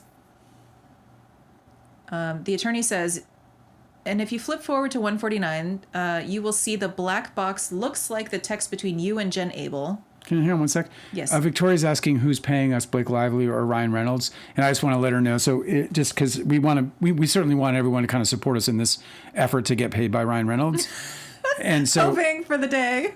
Yeah, so Ryan Reynolds has promised us a brand new house. No, he hasn't. As soon as we hit 1,000 subscribers. We're at 744, maybe 43, because for some reason we just can't get over 44. So maybe you're the difference maker there. But we just need just a few more, a couple hundred more, and then Ryan Reynolds is going to buy us a new house. So if you would just, if you could just follow us, just so that we can get a house. Truth is, we don't believe anything that they say, but we just want the house. We're just trying to get the house. Dale, you're acting too sincere. So just help us out and go ahead and as soon as we get to the 1,000 and they buy this house, we're going to tell the truth. You just come back and see us. You'll see. Go ahead. I like how you were speaking direct to camera. Well, I wanted to address Victoria because she asked a question. It seemed directly to us. I wanted to just look her in the eye and be like, I love this. We get a free house at 1,000 subscribers. The reason why this is such a funny joke to me and why it gets me every time is that there is absolutely no way that anybody as like well connected and high achievers like Blake Lively and Ryan Reynolds would pay us a YouTube channel that just started that has no like sub 1,000 subscribers. Yeah. Like, use your head. There's 52 people here right now. Yeah, pay us to talk to 52 people. We That's are shouting hilarious. their names into the wind. Unbelievable. You know, we've got our friends and we have a great time here. But, you know, if you haven't figured out that we're being sincere with our small group of friends, then... we're just celebrity gossiping just like you guys. It's fine. Yeah, we're just talking shit, but based on the things that we see in our perspective. You know, I don't come at this thing like, so inexperienced. You know, I made a movie with Leonardo DiCaprio that he actually did steal. And I went through a multi-million-dollar lawsuit with giant fucking massive attorneys in Hollywood that lasted years and cost millions of dollars. And I've had my name slandered and smeared by Leonardo DiCaprio and his publicists, or so I claim. In the press. And both in the press and on the ground in Hollywood. So it's from my personal experience that I believe that Blake Lively is the true victim here in this scenario. I am not a fan of Blake Lively's per se. I am not somebody who's here to defend anybody in Hollywood. I don't care that much to do that. You know what I mean? Like, that's just not my thing. What has me interested in this case is how wildly close and similar it is to my own. And if you want to learn more about that, you can buy a book. It's called Too Real a Hollywood Memoir. You can read it on Amazon and you can read it on Kindle Unlimited. And, you know. Your website, right? What's your website? Yeah, you can go to our website. Our website is freedonsplum.com. Don's Plum's the movie that Leonardo DiCaprio stole from me, ostensibly stole. So, you know, it's not like we're not sitting here just like, you know, throwing, macaroni at the fucking wall. We're and Angela, by the way, who's, you know, through the grace of her own fucking heart, reading all this shit for us. She went through all of my lawsuit. She has, there's in the other room. Yeah. She has the years all broken down. I read and organized his entire deposition from the lawsuit with all of the people that were deposed. So this is just one of like several volumes. Leonardo from DiCaprio, Tobey Maguire, Kevin Connolly, Ethan Suplee, several others. This is just one of several depositions of mine. This is mine, I think. Yeah, this is a deposition of Dale Norman Irwin Wheatley. Why the fuck would they do that? Why did I give them that information? Yeah. Now people know. So yeah, I mean, you know, you can I guess talk trash about us and pretend that, you know, we're some kind of like, you know, waste of space, but you know, I'm coming at you with some real truth. Should I continue? King Gator's here. Oh, sweet. Do you want to hear more? Hello, King Gator. Yeah, go. Okay, so Miss Shaw, the Splishness attorney, is getting paid by Tiny Violins, by the way. In Tiny Violins. Are you done with the chat, or should I continue? Please continue. You can continue with No, the chat. please continue. Okay. So Miss Shaw, for the attorney for Stephanie Jones and Jones Works, yes, is reading this text message to Justin Baldoni. Okay. Yeah. Let me just. I mean, what a fucking. Can you imagine the nightmare though? Like, fuck. Like if I showed up to my deposition and all I got thrown at me was all these backhanded betrayals, where they're actually throwing down like hard fucking receipts, I would just be like, oh, it would have changed everything. What's so weird is that it doesn't change everything. That he isn't going through all this and being like, hey man, we need to have a settlement conference. Yes. Because these guys, I've been stolen and lied to and cheated. From the very beginning. And not only that, but a lot of people don't recognize this, but I'm going to throw it out there because, again, a part of my experience, how my experience can lend to this. So what happened was Melissa Nathan, she brought in Brian Friedman. So Brian Friedman ended up representing them all as a group. And when you do that, you have to sign conflict waivers. So this would have been before, because we know we're listening to Justin Baldoni, and I sit surprised. How does Justin Baldoni not know this? Well, of course I know why he doesn't know all the shit going into his deposition, because his lawyer is Brian Friedman, who was referred to him by Melissa Nathan. Yep. And so he had this conflict waiver put into place, I guarantee you. So he is ignorant by his own lawyers from being tricked by his co-litigants. He got completely... Justin Baldoni got bamboozled. Yeah, totally. Like in a big fucking way. So check this out. Because he can't even fight. He can't even he's finding out all these lies and betrayals of these people, and he can't do anything about it legally. He's literally got to sit on his hands through the whole thing. So here's another revelation for him. Okay, so here's a text message thread between Melissa Nathan and Jen Abel, and they share a text message from him. Okay? Yeah. So I read it already, but the one that they shared from him to each other, okay, he was saying, "Morning, not in love with the document they sent, not sure I'm feeling the protection I felt on the call." Yeah. Okay? And so continuing where I left off, Ms. Shaw, the attorney for Jonesworks, says, "And then you see someone write to Jen Abel," and she's reading this quote, "We can't write it down to him. We can't write, 'We will destroy her. We will go do this. We will do this. We will do this. We will do this.' Do you see that?" And he said, "I do." And then it looks like Jen responds, and she's reading this quote, "Of course not, but I told him that's the point of talking through." Do you see that? He said, "I do." Question: do you have a recollection when you expressed to Jen Abel that you weren't thrilled with the scenario planning document, that she responded to you in sum or substance, "We're going to have a call with Tag. That's the point of talking this through"? And Baldoni says, "I do not even remember the phone call with Jen that we're talking about." And so the attorney says, "You don't recall the phone call with Jen where you expressed to her that you weren't, or any text or conversation with Jen where you expressed to her, 'I'm not thrilled with this document'?" He said, "I believe it was a text message that I think you have here. I don't know if we had a phone call about it. We might have, but what is your question?" And the attorney said, "My question is, when you expressed to her that you weren't thrilled with the document, did you remember her giving you any comfort around, 'We're going to talk it through with Tag, and you should understand it better once we have this call'?" And Baldoni says, "I believe this is what she texted me, which is in this photo. But again, I could be mistaken."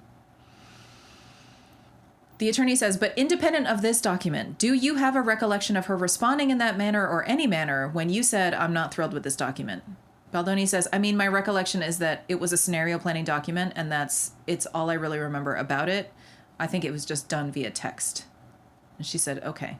And then Baldoni continues, if anything else pops in while you're asking me questions, I'll come back and tell you." The attorney said, "After you received the scenario planning document, do you recall then getting on a call with people from Tag and talking through the scenario plan?" And Baldoni says, "I'm sure there was a second call. I don't have a specific memory of that call," which is very convenient, of course. Question: do you have any general memory of that call? Baldoni says, "I have a memory of the first call. I don't have a memory of the second call." And the question is, what is your memory of the first call? Okay. Justin Baldoni says, "Mostly that my wife was sitting with me and we were in Sweden. I was in the middle of trying to pull off this massive surprise for her birthday with all of her friends. And while dealing with all this, and I remember meeting Melissa." I'm sure it was a massive surprise for her and all her friends. I bet you it had everything to fucking do with you. She said on their Man Enough podcast that she hates the fucking surprises and shit that Justin Baldoni does. She said that straight to his face. And here he is. And there he is. Okay. And he said, and particularly, by the way, she says that she hated them because they were more about him than they were about her. They were like, "It's good that you're enjoying this." Yeah, exactly. Okay. Justin Baldoni continues. He said, "And I remember meeting Melissa. I felt very comforted by like she felt very motherly, and she seemed very kind. She felt like somebody that I could trust. I think I remember that I had changed. I think I remember starting by apologizing because I had changed the meeting time so many times because we were so far ahead. That's what I remember." Question: do you recall Stephanie Jones being on that call with you with Tag? And he said, "I don't." Do you recall Jen Abel being on that call with you with Tag? And he said yes. Question, do you recall Stephanie Jones being on the second call with you that you had with Tag? And he said, I really don't remember the second call, so I don't know who was on it. Do you remember if Jen Abel was on it? And Justin Baldoni said, same answer. I'm not even sure I'm assuming there was a second call, but that's one I don't remember. Do you recall Stephanie Jones being on any call you had with Tag? He said, I don't. Do you know if Stephanie Jones ever saw the scenario planning document that Tag sent you? He said, I don't. Okay. The attorney says, if you turn to page 144, it looks like at the top of the page, Brianna Butler and Katie Case are reacting to your criticisms about the scenario planning document. And Brianna says, and this is a quote, I'm sorry that document was strong, and we walked through all the possibilities of him doing some big sit down, which would kill him. Do you see that? He said yes. And then Katie Case writes, and she's reading a quote, it's really fucking strong. He can't come off as the victim. She'll destroy him. Do you see that? He said, uh-huh. Did you ever relay in sum and substance to you or anyone? I'm sorry, I'm going to reread this. I screwed up. Did they ever relay in sum and substance to you, or did anyone at Tag ever relay in sum and substance to you that you can't come off as the victim or Blake will destroy you? He said, no, I'm not sure what this is saying or what it's about. Okay, and then down below, Brianna Butler says, and the attorney's reading this quote, I think he'll be fine on the call once we walk him through. And then Melissa Nathan says, he will be, we need to be tough.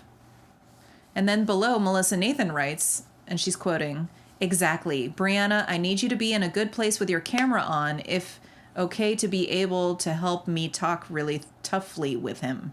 I wouldn't usually ask, but he sounds toughly. Like yes. I wouldn't usually ask, but he sounds like a fucking mess. Toughly. Mm-hmm. Do you see that? He said yes. The attorney is asking, did you feel like a fucking mess at the time? She just doesn't miss an opportunity to ask him these fucking Can you answer it again? I was looking up toughly because I'd never heard it this adverbial form of it. Go ahead. The question from the attorney is, did you feel like a fucking mess at the time? And he said, did I feel like a fucking mess? I was really emotional. I mean, I don't know if I would call myself a fucking mess, but I think it's... She does, man. She just literally like hockey elbows him right in the fucking They are clearly chops. Hearing about me, so they're entitled to their opinion. She continues. Why isn't Blake? I know. Why isn't Blake Lively entitled to her opinion too? Right? Okay. And then below that, Melissa Nathan writes, and the attorney's reading. Like, why aren't you threatened by the fact that these people are doing this? Like, these people are having fucking serious conversations with very serious people, putting out very serious messages. Yeah. These These messages are going to affect your and others' lives and careers, and you're just like nonchalant about it, but you want to kill Blake Lively. Yeah. Because it's just bizarre to me. And then below that, Melissa Nathan writes, and the attorney's reading, this is a quote, and also, this is the first one that Jen is giving us, and she's taking all the clients. Do you see that? He said, I do. Question, do you have any awareness of whether or not Melissa thought that you were the first client that Jen was giving to Tag, and that Jen was taking all the clients from Jonesworks when she left? He said, I have no idea. Did Melissa ever encourage you to leave with Jen when she left Jonesworks? And he said, I don't remember her encouraging me. And the attorney said, are you sure about that? And Baldoni says, I think I remember telling her I was going to go with her. But I don't remember Melissa saying, like, you should go with her. Ms. Shaw says, what do you recall about telling Melissa that you were going to go with Jen? And Baldoni says, I don't remember the conversation. And I don't remember how it came up, but I remember that I was going to go with Jen anyway, so it wasn't like a secret that we were hiding from anybody. Did you make that decision? And Baldoni says, did I make what decision? And the attorney says, to go with Jen when she left Jonesworks, did you make that decision personally? And Baldoni says, that was a consultation between myself and Jamie, and I believe at the time, Tara. Tara Hanks. Yeah. And when did that consultation and decision happen between you and Jamie and Tara? And he said, I don't know exactly when or the date. Can you place it in time in relation to when Jen actually left Jonesworks? And he's asking for when she left Jonesworks, or if she was fired from Jonesworks. And Baldoni says, because you said earlier she was fired. The attorney says, well, I will ask you what you understand about that in a little bit. But this text, let me ask it this way. Do you have a recollection of discussing and deciding that you were going to go with Jen like one day before she actually left or like 1 month before she actually left? Ooh. And Baldoni says, can you help me with when she actually left? And she said, sure. She left on August 21st of 2024. And Baldoni says, I can't give you, he's stuttering. He says, I can't give you, I don't know, I don't know exactly when. Oh boy. You're lying right there. That just feels like a lie. And the reason is because like he asked for a date. Yeah. So he had a marker. So he knew. He knows where it began. Were you aware, excuse me, were you aware that she was Because that turns him into a two-faced motherfucker if he's sitting there working face-to-face with Stephanie Jones, knowing full well that there's an eventuality coming that he's going to participate in. Yeah, well, they're in litigation about it. I mean, not that he's the customer, so it's... No, but he wants to avoid being named in her litigation. If Jones Works is being litigious, Yeah. maybe he's next. Question, were you aware that she was planning to leave Jones Works before she actually left? And Baldoni said, I was made aware via Jamie that she had given Stephanie her notice. And so Jamie let me know that she had given notice and that she would be staying on through the end of the film promotion. Question, do you have a sense of when Jamie relayed that to you? He said, I don't, but all I remember was that she had given notice. She had let Stephanie know. Do you have the impression that you found out about her giving notice shortly after she gave notice? He said, I couldn't answer that. Okay, after you were informed by Jamie that Jen had given notice to Stephanie, did you immediately decide to go with Jen when she left? He said no. How long after you became aware that Jen planned to leave Jones Works did you make the decision to go with her? And Justin Baldoni says, I think Jamie and I had a conversation about it. I think it was something that we immediately said, oh, this is something we have to figure out, because we had Matthew at Jones Works, but it was really just Jen and Matthew, and Jen had been with us pretty much since the beginning. So it was one of those, it was on the list of conversations that Jamie and I had to have, like, whoa, what do we do? Do we stay? I don't know what she was going to do or where she was going at the time, but it was definitely a conversation. I don't think that was decided immediately. At some point between when you found out that she had given notice and that she actually walked out the door at Jones Works, you had decided that you were going to go with her? He said yes. And you had decided that in consultation with Jamie and Tara? He said yes. Did you make Stephanie Jones aware of that decision when you decided it? And Justin Baldoni says, I don't even think we made Jen aware of that decision. She said, did you not? He said, no. Okay, when did you make Jen aware of that decision? He said, I don't know. I don't remember telling Jen, probably because I was never asked. I don't know when I told Jen I would go with her. Did you ever tell Jen that you would go with her? He said, I'm sure I did. She said, she's asking personally? And Baldoni says, I'm sure I did, yeah. She says, okay, did you have any recollection of that? He said, I think I do. Yes, I have a recollection of a phone call with Jen. Question, and what is your recollection of that phone call? He says, it was about one of the other 1,000 things that we were dealing with, and I let her know that Jamie had let me know that she was giving her notice, or she gave her notice. Oh! My memory of that call was her saying and being very clear that she's sure that they will find someone great to replace her. That she's sure that they will find someone great to replace her. It had nothing to do with us, and she wanted to make sure she's staying... Sorry, forgive me. And she wanted to make sure she stayed on for me because she knew how intense of a time this was for me until the movie was done being promoted. And she went out of her way to almost say, like, everything is going to be fine. Steph's great, Matthew's great. It was like that kind of conversation. Do you remember when in time this was? Baldoni says, I don't, but I imagine it was within a week or two of whenever Jamie told me. Okay, they're taking a short break. And they're back. That was quick. It was quick. Before the break, we were talking about a scenario planning document that you'd received from TAG. Do you recall that? By the way, he basically proved that he's sidestepping and like using his so-called memory because he said I don't recall. He said I don't recall. No, I wasn't involved. Well, no. What he actually said was prior to he said that he remembers that Jamie told him that she had given her notice, and then he said that he was on the phone with her saying, and he kind of slipped, in my opinion, because he said, I know that Jamie said you're thinking about giving your notice, which, by the way, 100% Jennifer Abel went around talking to her clients or the clients that she'd hoped to poach before leaving. That's your first priority when you're about to make the move. You don't move cold. You ever see Jerry Maguire? Are you asking me? Yeah, you ever see Jerry Maguire? No. It's a good movie. I know. I mean, Cuba Gooding Everybody Jr. talks about it. He's a total piece of shit, but it's a good movie. Fell Bombing's here, by the way, and CC is here, by the way. Nice. Yeah.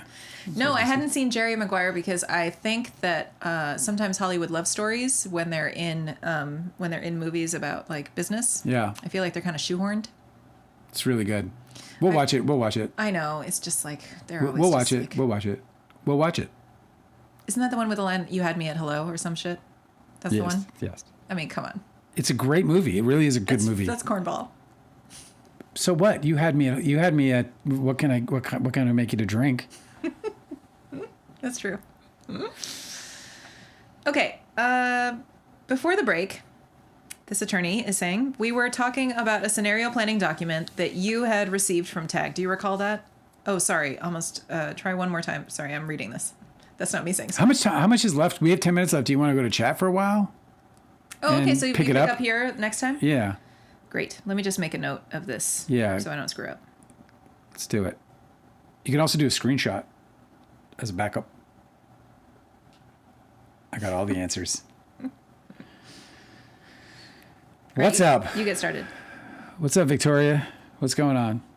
Oh, Victoria, she said, who cares about Jones' work and Jennifer Abel not being snotty? Well, yeah, you don't have to. You can ask any questions, and there are no dumb questions. Jones Works and Jennifer Abel, they're the crucial parties in this. Jennifer Abel, the evidence suggests that Jennifer Abel underhandedly left Jones Works, where Justin Baldoni and Jennifer Abel. Well, Jennifer Abel was a former employee of Jones Works, and Justin Baldoni was a client of Jones Works.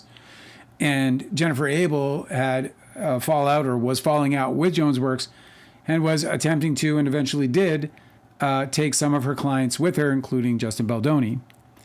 But it was Jennifer Abel who brought Melissa Nathan into play. Melissa Nathan was, of course, the crisis management PR firm that also brought in Jed Wallace and Brian Friedman. And all of those characters or actors, as some might say, were a critical part of the smear campaign, and all working for Justin Baldoni, Jamie Heath, and Wayfair. The reason why I'm interested in what's going on with the Jones Works case against Jennifer Abel is because at the time that Jennifer Abel was going rogue from her employment with Jones Works and stealing her clients, she was conducting the smear campaign for Justin Baldoni. Yeah. So a lot of the things that a lot of the things that Stephanie Jones is interested in Discovery is the smear campaign stuff. It was being conducted at the same time. So their conflicts overlapping actually give us a lot of insight into what Jen Abel was doing to orchestrate a smear campaign that Stephanie Jones, her employer, never approved of. In fact, emphatically said don't participate in Right. or get involved in any way. So we're listening to Justin Baldoni have to answer questions about the smear campaign that he did direct them. We've seen in text messages, but that he is somehow denying that he had any knowledge of. it's just insane. This fucking deposition is juicy as a ripe peach. Like, it is super juicy. By the way, if you want to read about a ripe peach, there's a great story about a ripe peach in this book here. If you want to read about a ripe peach. If you ever wanted to read about a ripe peach, It sounds like a euphemism. it's in here. And it's a good ripe peach little story. Shamelessly promoting my book to 50 people. You never know. We could sell one. One of these people might be like, you know what? I'm going to read Dale's book after all. It's 46 people. Deanne said, Baldoni is just a giant douche lord. Douche Lord. I like Douche Lord. That sounds something right out of like small, South Park. Is a douche lord the lord of the douches, or is he just the biggest douche of the lords? Oh, tough. Look at this philosophical question you put to it. Yeah, very philosophical. All Scientists said that Reynolds actually had to tone it down a lot when he wrote Nice Pool. Listen, I'm jealous of the way he wields words. Ryan Reynolds. The way that Ryan Reynolds wields words. Wields words, yeah. I'm surprised you could say He it. wields words well. He wields words well. He does. He wields words well. Yeah. He's got a brain. Heather's asking if the book is on Audible, and sadly it is not. But I am going to, on the 30th, I'm going to make a little bit, I think I'm going to make a little bit of an announcement on what I'm going to do to provide an audio experience, Yes. not the audio book, because for that, we want to be able to raise enough money to get a production. And at this rate, it's not. We're not.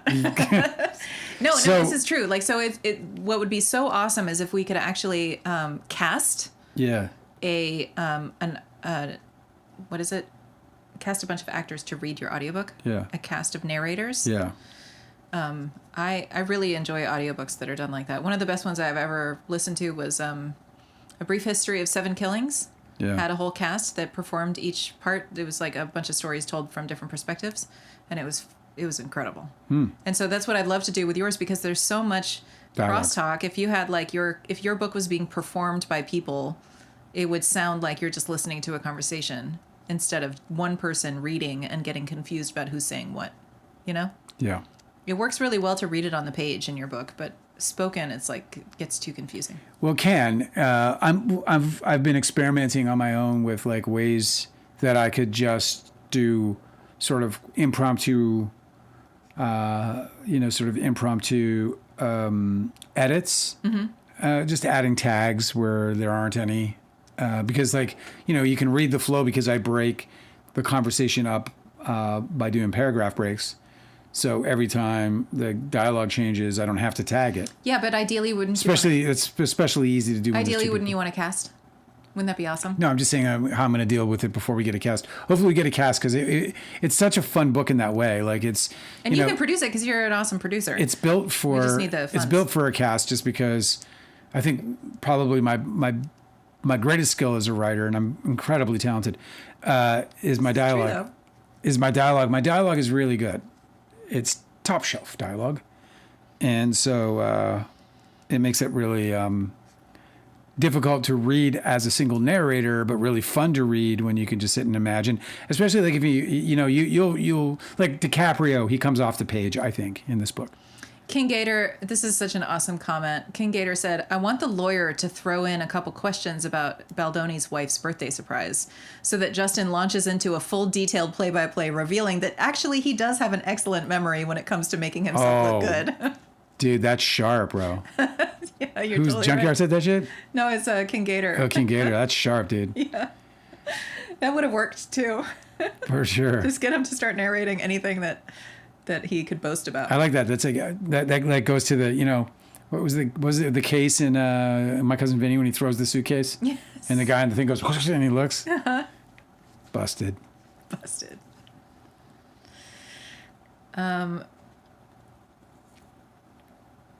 So people in the chat are talking about how All Scientist is saying that Baldoni and his bros have a badly disguised natalism fetish.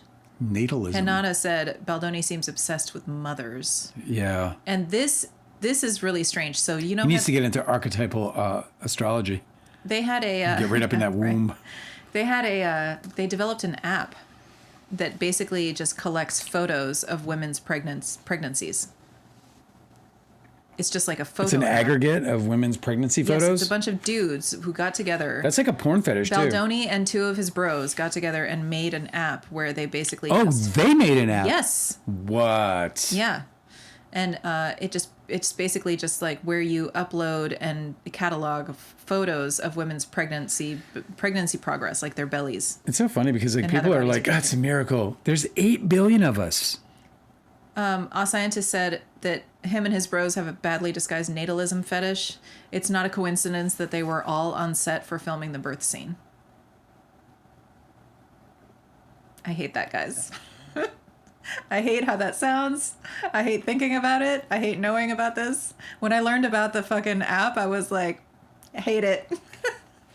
I don't want to know anything more about these guys and how they're interested in women's pregnancies. We're doing a documentary on It's fucking weird. birthing. It's so weird. I Why know. are people so weird? Well, yeah, and like one of Jenny Slate's accusations with Jamie Heath was that he was like, trying to give her preferential treatment because she was a mother. It's a little weird, these guys. Okay. I don't know what that's about. crazy. For the spank bank. God, I know. People. Hinata said, scared how Baldoni's internet search would look like. He tried to... Blake Lively tried to subpoena his search history. Oh, I wonder... Yeah, they never got to do that. I remember that argument that the lawyer had in front of the judge when they were trying to subpoena his phone records. Yeah. And the lawyer's argument was like, well, what if you uncover a mistress or something? And everyone was like, what the fuck? Yeah. Why would you say that? Yeah, it was like when what defending your client. It's right. so strange. It's hypothetical. I think it's Flishness is with us said Blake Lively rejected his sexual advances and called out his behavior for what it was. I guess that's why he wants to bury her. Well, for sure. Yeah, he was afraid from the beginning. You know, it's interesting because like it's one thing to be like a guy in Hollywood with a reputation, you know, and it's another thing to be a guy who built a brand around enabling women and, you know, advocating equality and, you know, the deconstruction of toxic masculinity and all these things that he stood for, and then to show up and then fuck it up. So the problem with him is that he had this whole brand that was going to collapse once people understood or heard or it was rumored that he was a sexist on the set. I also don't... It's another thing that I think is interesting. Like, he got buried... He buried his own reputation because he thought too much of it. Nobody knew who he was. If she had just come out and said, I was in a movie that was directed by a guy who was being a pig, it would blow over if he didn't do anything about it. Yeah, and people nobody whisper, knows, it was just Baldoni. Nobody knows whatever, who Justin gives a fuck? Baldoni is. He wouldn't become famous for that. It's like Blake Lively's a famous one. Nobody knows who he is. He could have gotten away with it and still continued with Man Enough if he'd have pulled it off, right? There's a million movies that we watch and that I look up who the director is, and I've never heard of them before. And they're like big movies. Like, people don't know directors' names unless they're like, you know, the top level, most elite, you know? How much of Baldoni do we have left? A lot. Okay, so tomorrow all day again. I mean, if you want to. I want to get it over with. I definitely want to get through it. I think we're providing a noble service. No. You are providing a noble service. I'm happy to keep reading it. I would love to also get it down and we can make a playlist for people before the trial. Deanne made a list. Number 1, saging. Number 2, womb world. I don't know what that's a reference to. Womb world, yeah. Number 3, dead dad. Number 4, signal chats. Yeah. Number 5, psychics on emails. Yeah. He has a psychic intuitive that he consults. Come on. I mean. Number 6, smear campaign. Number 7, circumcision. Yeah. Number 8, consent. Number 9, that's hot. Number 10, crying in the trailer. Yeah. And that's just Justin Baldoni. Yes. I don't know what the context of this list was. Oh. Deanne said that's going to be the trial bingo board. Oh my God. I'm screenshotting this. We have to create this. You know, if like Kirsty Flaw can be all cringy and make bad looking t-shirts with like whatever phrases she can come up with, maybe we could have like a printable bingo board. I thought I was going to get some reaction from you out of that, but. Sorry. No, I got distracted because there's like, I guess there's some chat stuff going on between some folks. Yeah. So, I'm in it, bro. I'm in it. I know. I'm in the mix. You do. You go in. The Junk Farm said, in fact, I would be able texted employees at Jones Works to poach then, and that Jones knew about it for weeks before she gave notice. Of course. Certainly. Yeah, this is he acts like this is like some kind of like, you know, headline news that came floating out of nowhere. There's no way he didn't know about it. There's no way Jen Abel wasn't going to do the preliminary work before making a move like that. She's not going to make a move blind unless she's real confident that she's going to retain people. And so the conversation that he testified to, his first statement, I believe, is the one that was accurate, which was that he had heard from Jamie Heath that she was going to give notice. Yeah. And that began the conversation about securing his Pledge of Allegiance. Felbaumling said, at Victoria, who I can't I can't see. I don't know whether Victoria got muted or not. No, she's not. She's still here talking. Okay, so I don't know what this is in reference to, but Felbaumling said, this will surprise you, as you will not know this listening to content creators making money off of wrecking Blake Lively, but Tag basically set Baldoni up as a whale who would be manipulated. Correct. That's exactly correct. If you don't know what a whale is, it's basically a bag of money that they're going to siphon. What is that, a poker term, or is that from any someplace else? It is a poker term. Is that where it comes from, you think? Toby Maguire would set up a bunch of whales in Molly's game, and then he'd take them all down. Yeah. He earned $20 or $30 million or something like that in 1 year. Oh my God, that is so much money. Are you serious? $20 to $30 million he made just taking down billionaires at poker tables. I wonder why he doesn't have more people openly hate him. I would really like one of those. People upset. I just need one of them billionaires to read this book once, because Toby's gnarly in this book. No, this is true. Gnarly. All you need is from one of those people to be like, hey, an enemy of my enemy is my friend. Yeah. Let's just see what Dale Wheatley needs to accomplish and help him do that. Yeah. That sure would be great. Yeah. Oh, Lemon Kid is asking, who read MJ the Lawyer's Van Zandt breakdown today? I saw it, but I didn't read it. It's really, really great. There's MJ the Lawyer did this whole thread about how, I think it's on Threads. I think that's where she posts mostly, but maybe on TikTok too. About how the Van Zandt subpoena and that lawsuit is actually totally legal. And it's very common. Of course. It's a legal strategy. And just because the Wayfarer parties got outplayed doesn't mean that Lively did anything bad or improper. Yeah, I mean, I'm glad she's playing it out. It's obviously legal. Yeah. Or we wouldn't have the texts, and the text wouldn't be involved in this case. Right. So everything that we're reading that was a result of that subpoena is admissible in court. Of course. And I don't know why. And by the way, of course they're going to switch ownership, because I think it was somebody else it got switched to Blake Lively or whatever. So to protect Ryan Reynolds, basically. I mean, and of course you're going to do that. You're going to be like, oh, because I think the head was Ryan Reynolds of the company or something as it's set up. And then they just did some paperwork that made Blake Lively. It was a dough company. So it was basically like they were personally shielded. Yeah, of course. Behind this company. Yeah. Yeah, it's legal.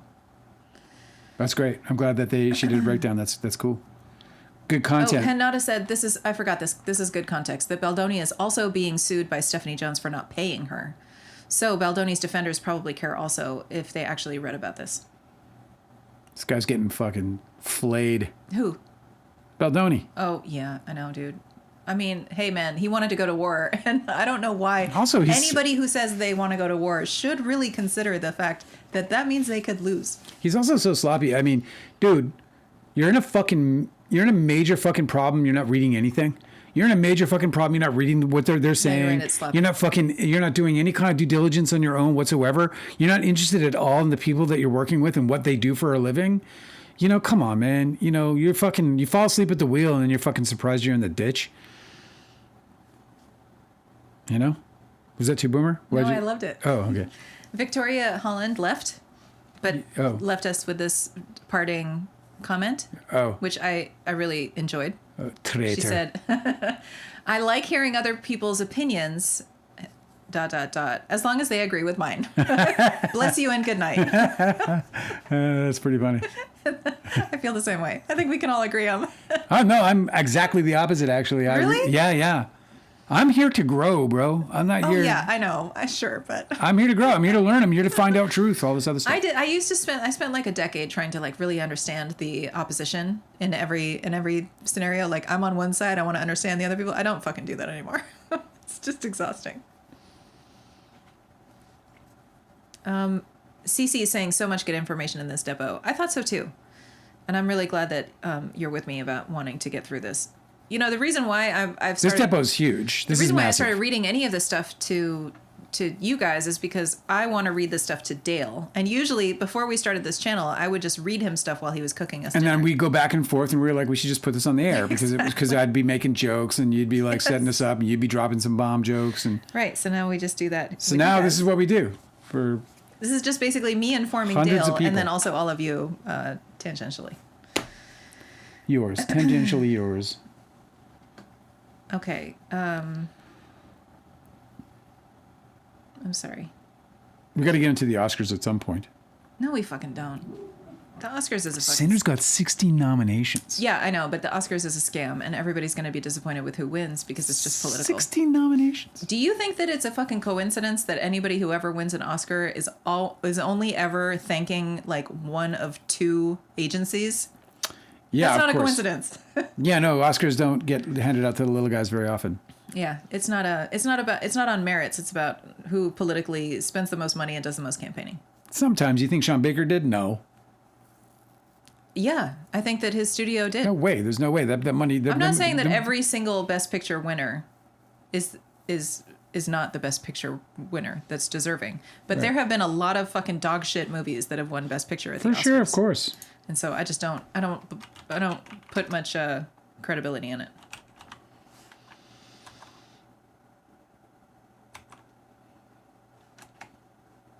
Oh, Splishness, this is really sweet. Dale, are you hearing this? No. Okay, listen to me. I am. Splishness said, "Thank you for all the work you're both doing. It's helped me stay informed on the case and provides a brief escape from the shitstorm going on around me." Oh, cool. I'm glad we could help. I'm glad to hang out with you. It's fun. You know, we enjoy it too. And like I said, you know, this case is just wildly curious to me. And yeah, I mean, you know, we try to stay out of the political stuff as much as possible. Sometimes we get dragged in. It's hard not to. I really want to talk about the political stuff, but we get a lot of negative pushback on it. And so I'm like, okay, we'll just do this instead. And it's fine because, you know, it's not like anybody's coming to me for advice or direction about how to think about politics, you know? So. Yeah. Well, and look, talking the politics, man, it really does bum me out. Like I come out, like, you know, when we do talk about it on this live, like it's escape for me too. Yeah, you know, it's like I get on here and when we're not talking about the all that shit, or I'm not like opening up and my feed is filled with Donald Trump leaning slightly forward with bruises on his hands, you know, yeah, right. You know, I'm like, it's just nice to not be constantly reminded that we're in an authoritarian takeover of the country, and we literally live in a country now where citizens are being murdered by the government. You're doing so what I'm saying, it sucks you in, bro, yeah, and it just rips your fucking brain, shreds your brain, and it makes your brain look like a cooked lobster with butter. That sounds delicious. Well, and you should eat the brain then. The Junk Farm says also about Jones Works. And how we're covering the Jones Works part of Baldoni's deposition. Yeah. This is a good point that the Junk Farm said. Also, just the fact that Stephanie Jones, that her lawsuit destroys the narrative that Blake made it all up. It completely does. You're right. It doesn't. It's non-existent. It can't even exist within, you know. The Junk Farm said if Blake made it all up, then he would not be getting sued by his own publicist. Correct. Yeah, that's well said. I'd give you something if we had it. Like Victoria give you like a said goodbye, but then she's still here. So that's adorable. Victoria said Melissa Nathan was the instigator of the smear campaign. Yes. Clearly, she planted the Hollywood Reporter article. And so there are two articles. Instigator is a very particular word that I don't think belongs to Melissa Nathan. I think what happened was exacerbator. I think what happened was Justin Baldoni said, "I want to know that she can be buried." But if Justin Baldoni had said that to Stephanie Jones, I think Stephanie Jones would have been like, "That is going to blow back on you. What I can do is better. I can do something better. Is we can improve your reputation and make her look like trash by making you look like the virtuous one and the victim in this, which is what publicists are supposed to do when they're ethical. They always frame their client who's in a conflict, their client as the victim who's being unjustly accused of something, and that is totally within their rights to do. What Melissa Nathan did was went and started a campaign to attack Blake Lively because that is what Justin Baldoni asked for.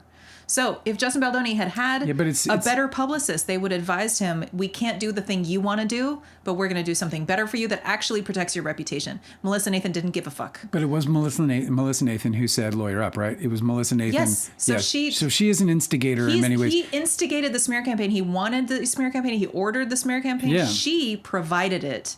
She was the one who made it all happen and put together the machinery to create this because she already had it. I think she's a co-instigator, frankly. When you're putting Melissa Nathan. I think when she's didn't hear you. I said co-instigator. Co-instigator. Yeah. Yeah. I think she's a that's right. co-instigator because when you're throwing in like lawyer up when he got the fucking letter instead of like, hey, let's push back on the letter, let's take it Yes. to a transactional attorney, let's That's right. examine this as an opportunity instead the of a draft threat. letter where he was being asked to admit that there was conflicts on the set. Yeah. And everybody wants to jump on this thing and say, oh, why the fuck should he? And all this other stuff. Well, it's not about signing it. It's about negotiating. It's about creating an opportunity out of the gesture that they're saying, hey, why not? Let's settle this. This is our point of view. Yeah. This is what will get it settled for us.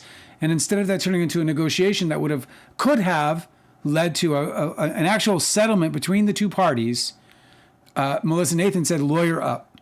And to me, that's an instigator. That's an instigator. That's somebody who's like sees something as an opportunity because she knows by lawyering up that she's going to be in a multi-year. She's like, oh, more conflict? Yeah, a I happen multi-year. to be a a crisis manager. So if you get into more crisis, that's cha-ching for me. How the fuck does she get insurance? She can't have business insurance. There's no way that she can have any kind of indemnification. I don't know. All these guys or, lied to their insurance company, so maybe that's just something that people do. What do they call it? E&O. There's no way she has E&O. How is she going to get E&O insurance? With the fucking mouth on her? The constant exposure? Good Lord in heaven. It's like people don't even realize that they're, they fucking write texts and shit and they're like, bro, you're going to get busted. You're making a record. It's not like 1979 where you get to talk on a phone, fucking to Deep Throat. Yeah. That is a reference to a fucking true story. All the President's Men, check it out if you don't know what I'm talking about. Yeah, where they had to get their secret information by like meeting up in person in a fucking parking lot. Yeah, in a parking underground parking garage. Talking in shadows. A scientist is making fun of me for being for clutching the pearls about knowing about Justin Baldoni's possible natalism fetish. And a scientist said, if I have to suffer with that knowledge, you do too. That's great. The Junk Farm said that Ophie Dokie on YouTube went detailed about Womb World. Womb World. I don't even remember. I remember touching on it. I don't remember it so specifically. Ugh. It's just fucking, like the weirdness of it all is just, obviously inadmissible. So also, was sort of more gossipy than value. Yeah, Fel Baumling said that they were the first person that said that he was just creating content for his spank bank. Fel Baumling said, I'm particularly bothered by the birthing scene and how that was all set up and how that went down. They totally wanted and expected Blake Lively to be fully nude. I'm going to create a website called Spank Bank. Is it out there yet? Spank Bank? You're not going to do that. No, but I'm going to make it a bank. For what? Money. But it's called Spank Bank. Can you imagine? You get a Spank all of Bank these ideas ATM start, card. and then it's like the biggest shit ever. It's like it ends up being like Bitcoin or something. If you haven't seen Night Shift, it's Ron Howard's directorial debut. Uh-huh. It stars Michael Keaton and the immortal Henry Winkler. And Michael Keaton's character is this idea man. He calls himself that. He's like, I'm a idea man. He's like, what if we put the mayonnaise in the can with the tuna? Call it Starkist. He does like shit like that. He records it. Yeah, he's got a micro cassette recorder. I'm really upset that I haven't seen that yet. I love Michael Keaton so much. You're gonna fucking love it, and you get to see Shelley Long's boobs, which was her big breakaway from Cheers. She was like, I'm gonna go out and be a bad girl. How everyone's got to be a bad girl? Shelley Long, because she was like this prissy thing. Is that a spoiler? No, I don't think it's a plot thing. I don't think it's just like, oh man, I wish you hadn't told me. I wouldn't. Lemon Kate said that Womb World and what Baldoni does when he is in his wound. One of those things is say things to his wife that would get him canceled. Oh, he said that. That's true. Ugh. He said that. I really resent if that I his have to wife know so much told about this on person. him, basically. Yeah. Yikes, bro. Some people are so fucking twisted up. And it's weird because he talks all the time about being in therapy, and I don't know if it's helping. Oh, you just got a compliment from Victoria. Oh, sweet. She said, you have the prettiest widow's peak, lady. Oh, thanks. Lady who I don't know your name. No sexual harassment. 5 pine trees, Christmas trees. Just an observation, rainbow, and clap, clap, clap. Her name is Angela, and I agree. Her widow's peak is the best. When I was a kid, they used to call me Eddie Munster, and I remember very clearly being like, that's cool. Like, it's not really a put down. I don't know how, like, I didn't know pretty people got teased.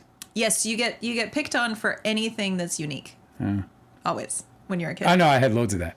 Yeah. Yeah, the big nose, I got the, all kinds of stuff. Did you have a big nose when you were a kid? Yeah, dude, this thing's always been big, man. This thing's like I was I was called nosy as a child. Seen a childhood picture of you.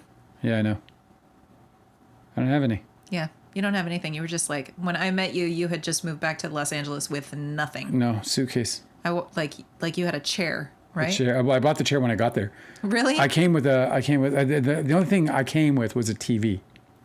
I had a TV. It was like it's like a fucking John Hughes movie. I like loaded up my fucking thing and you just and I bought the took the TV. TV. I just bought it and I took it. All right, Soretta. We'll see you later. We're gonna go to. You were probably done, right? Yeah. You want to call it? You guys are looking amazing. Thank you for hanging out with us tonight. We are going to read Angela will read again for us tomorrow. We'll hopefully finish Justin Baldoni's by then. And then we'll take some requests about where you guys want us to go next in the case. I still think we should be like diving into this treasure trove of evidence, but maybe we'll be able to start splitting things up and getting up into some of the current affairs stuff. Yeah, well, I have loads of science stuff I want to tell you about. I want to read, I don't know if I'm going to read it on the live, but maybe just like summarize it. But we have expert reports. They're like 75 pages long, so I don't think it. Yeah, so maybe just do a summary on them. But like the Darvo, the woman who coined the term Darvo, she has a 75 page or something like that. Yeah, so we'll get into all that. All right, people are bailing, so we're going to bail too. You guys are wonderful. We will see you tomorrow at 6 p.m., won't we? Yes. Good night, good night. I hope you guys had a good time tonight. It was good to meet you, Victoria. Come back and hang out with us, all right? All right, see you guys. Good night. Bye-bye.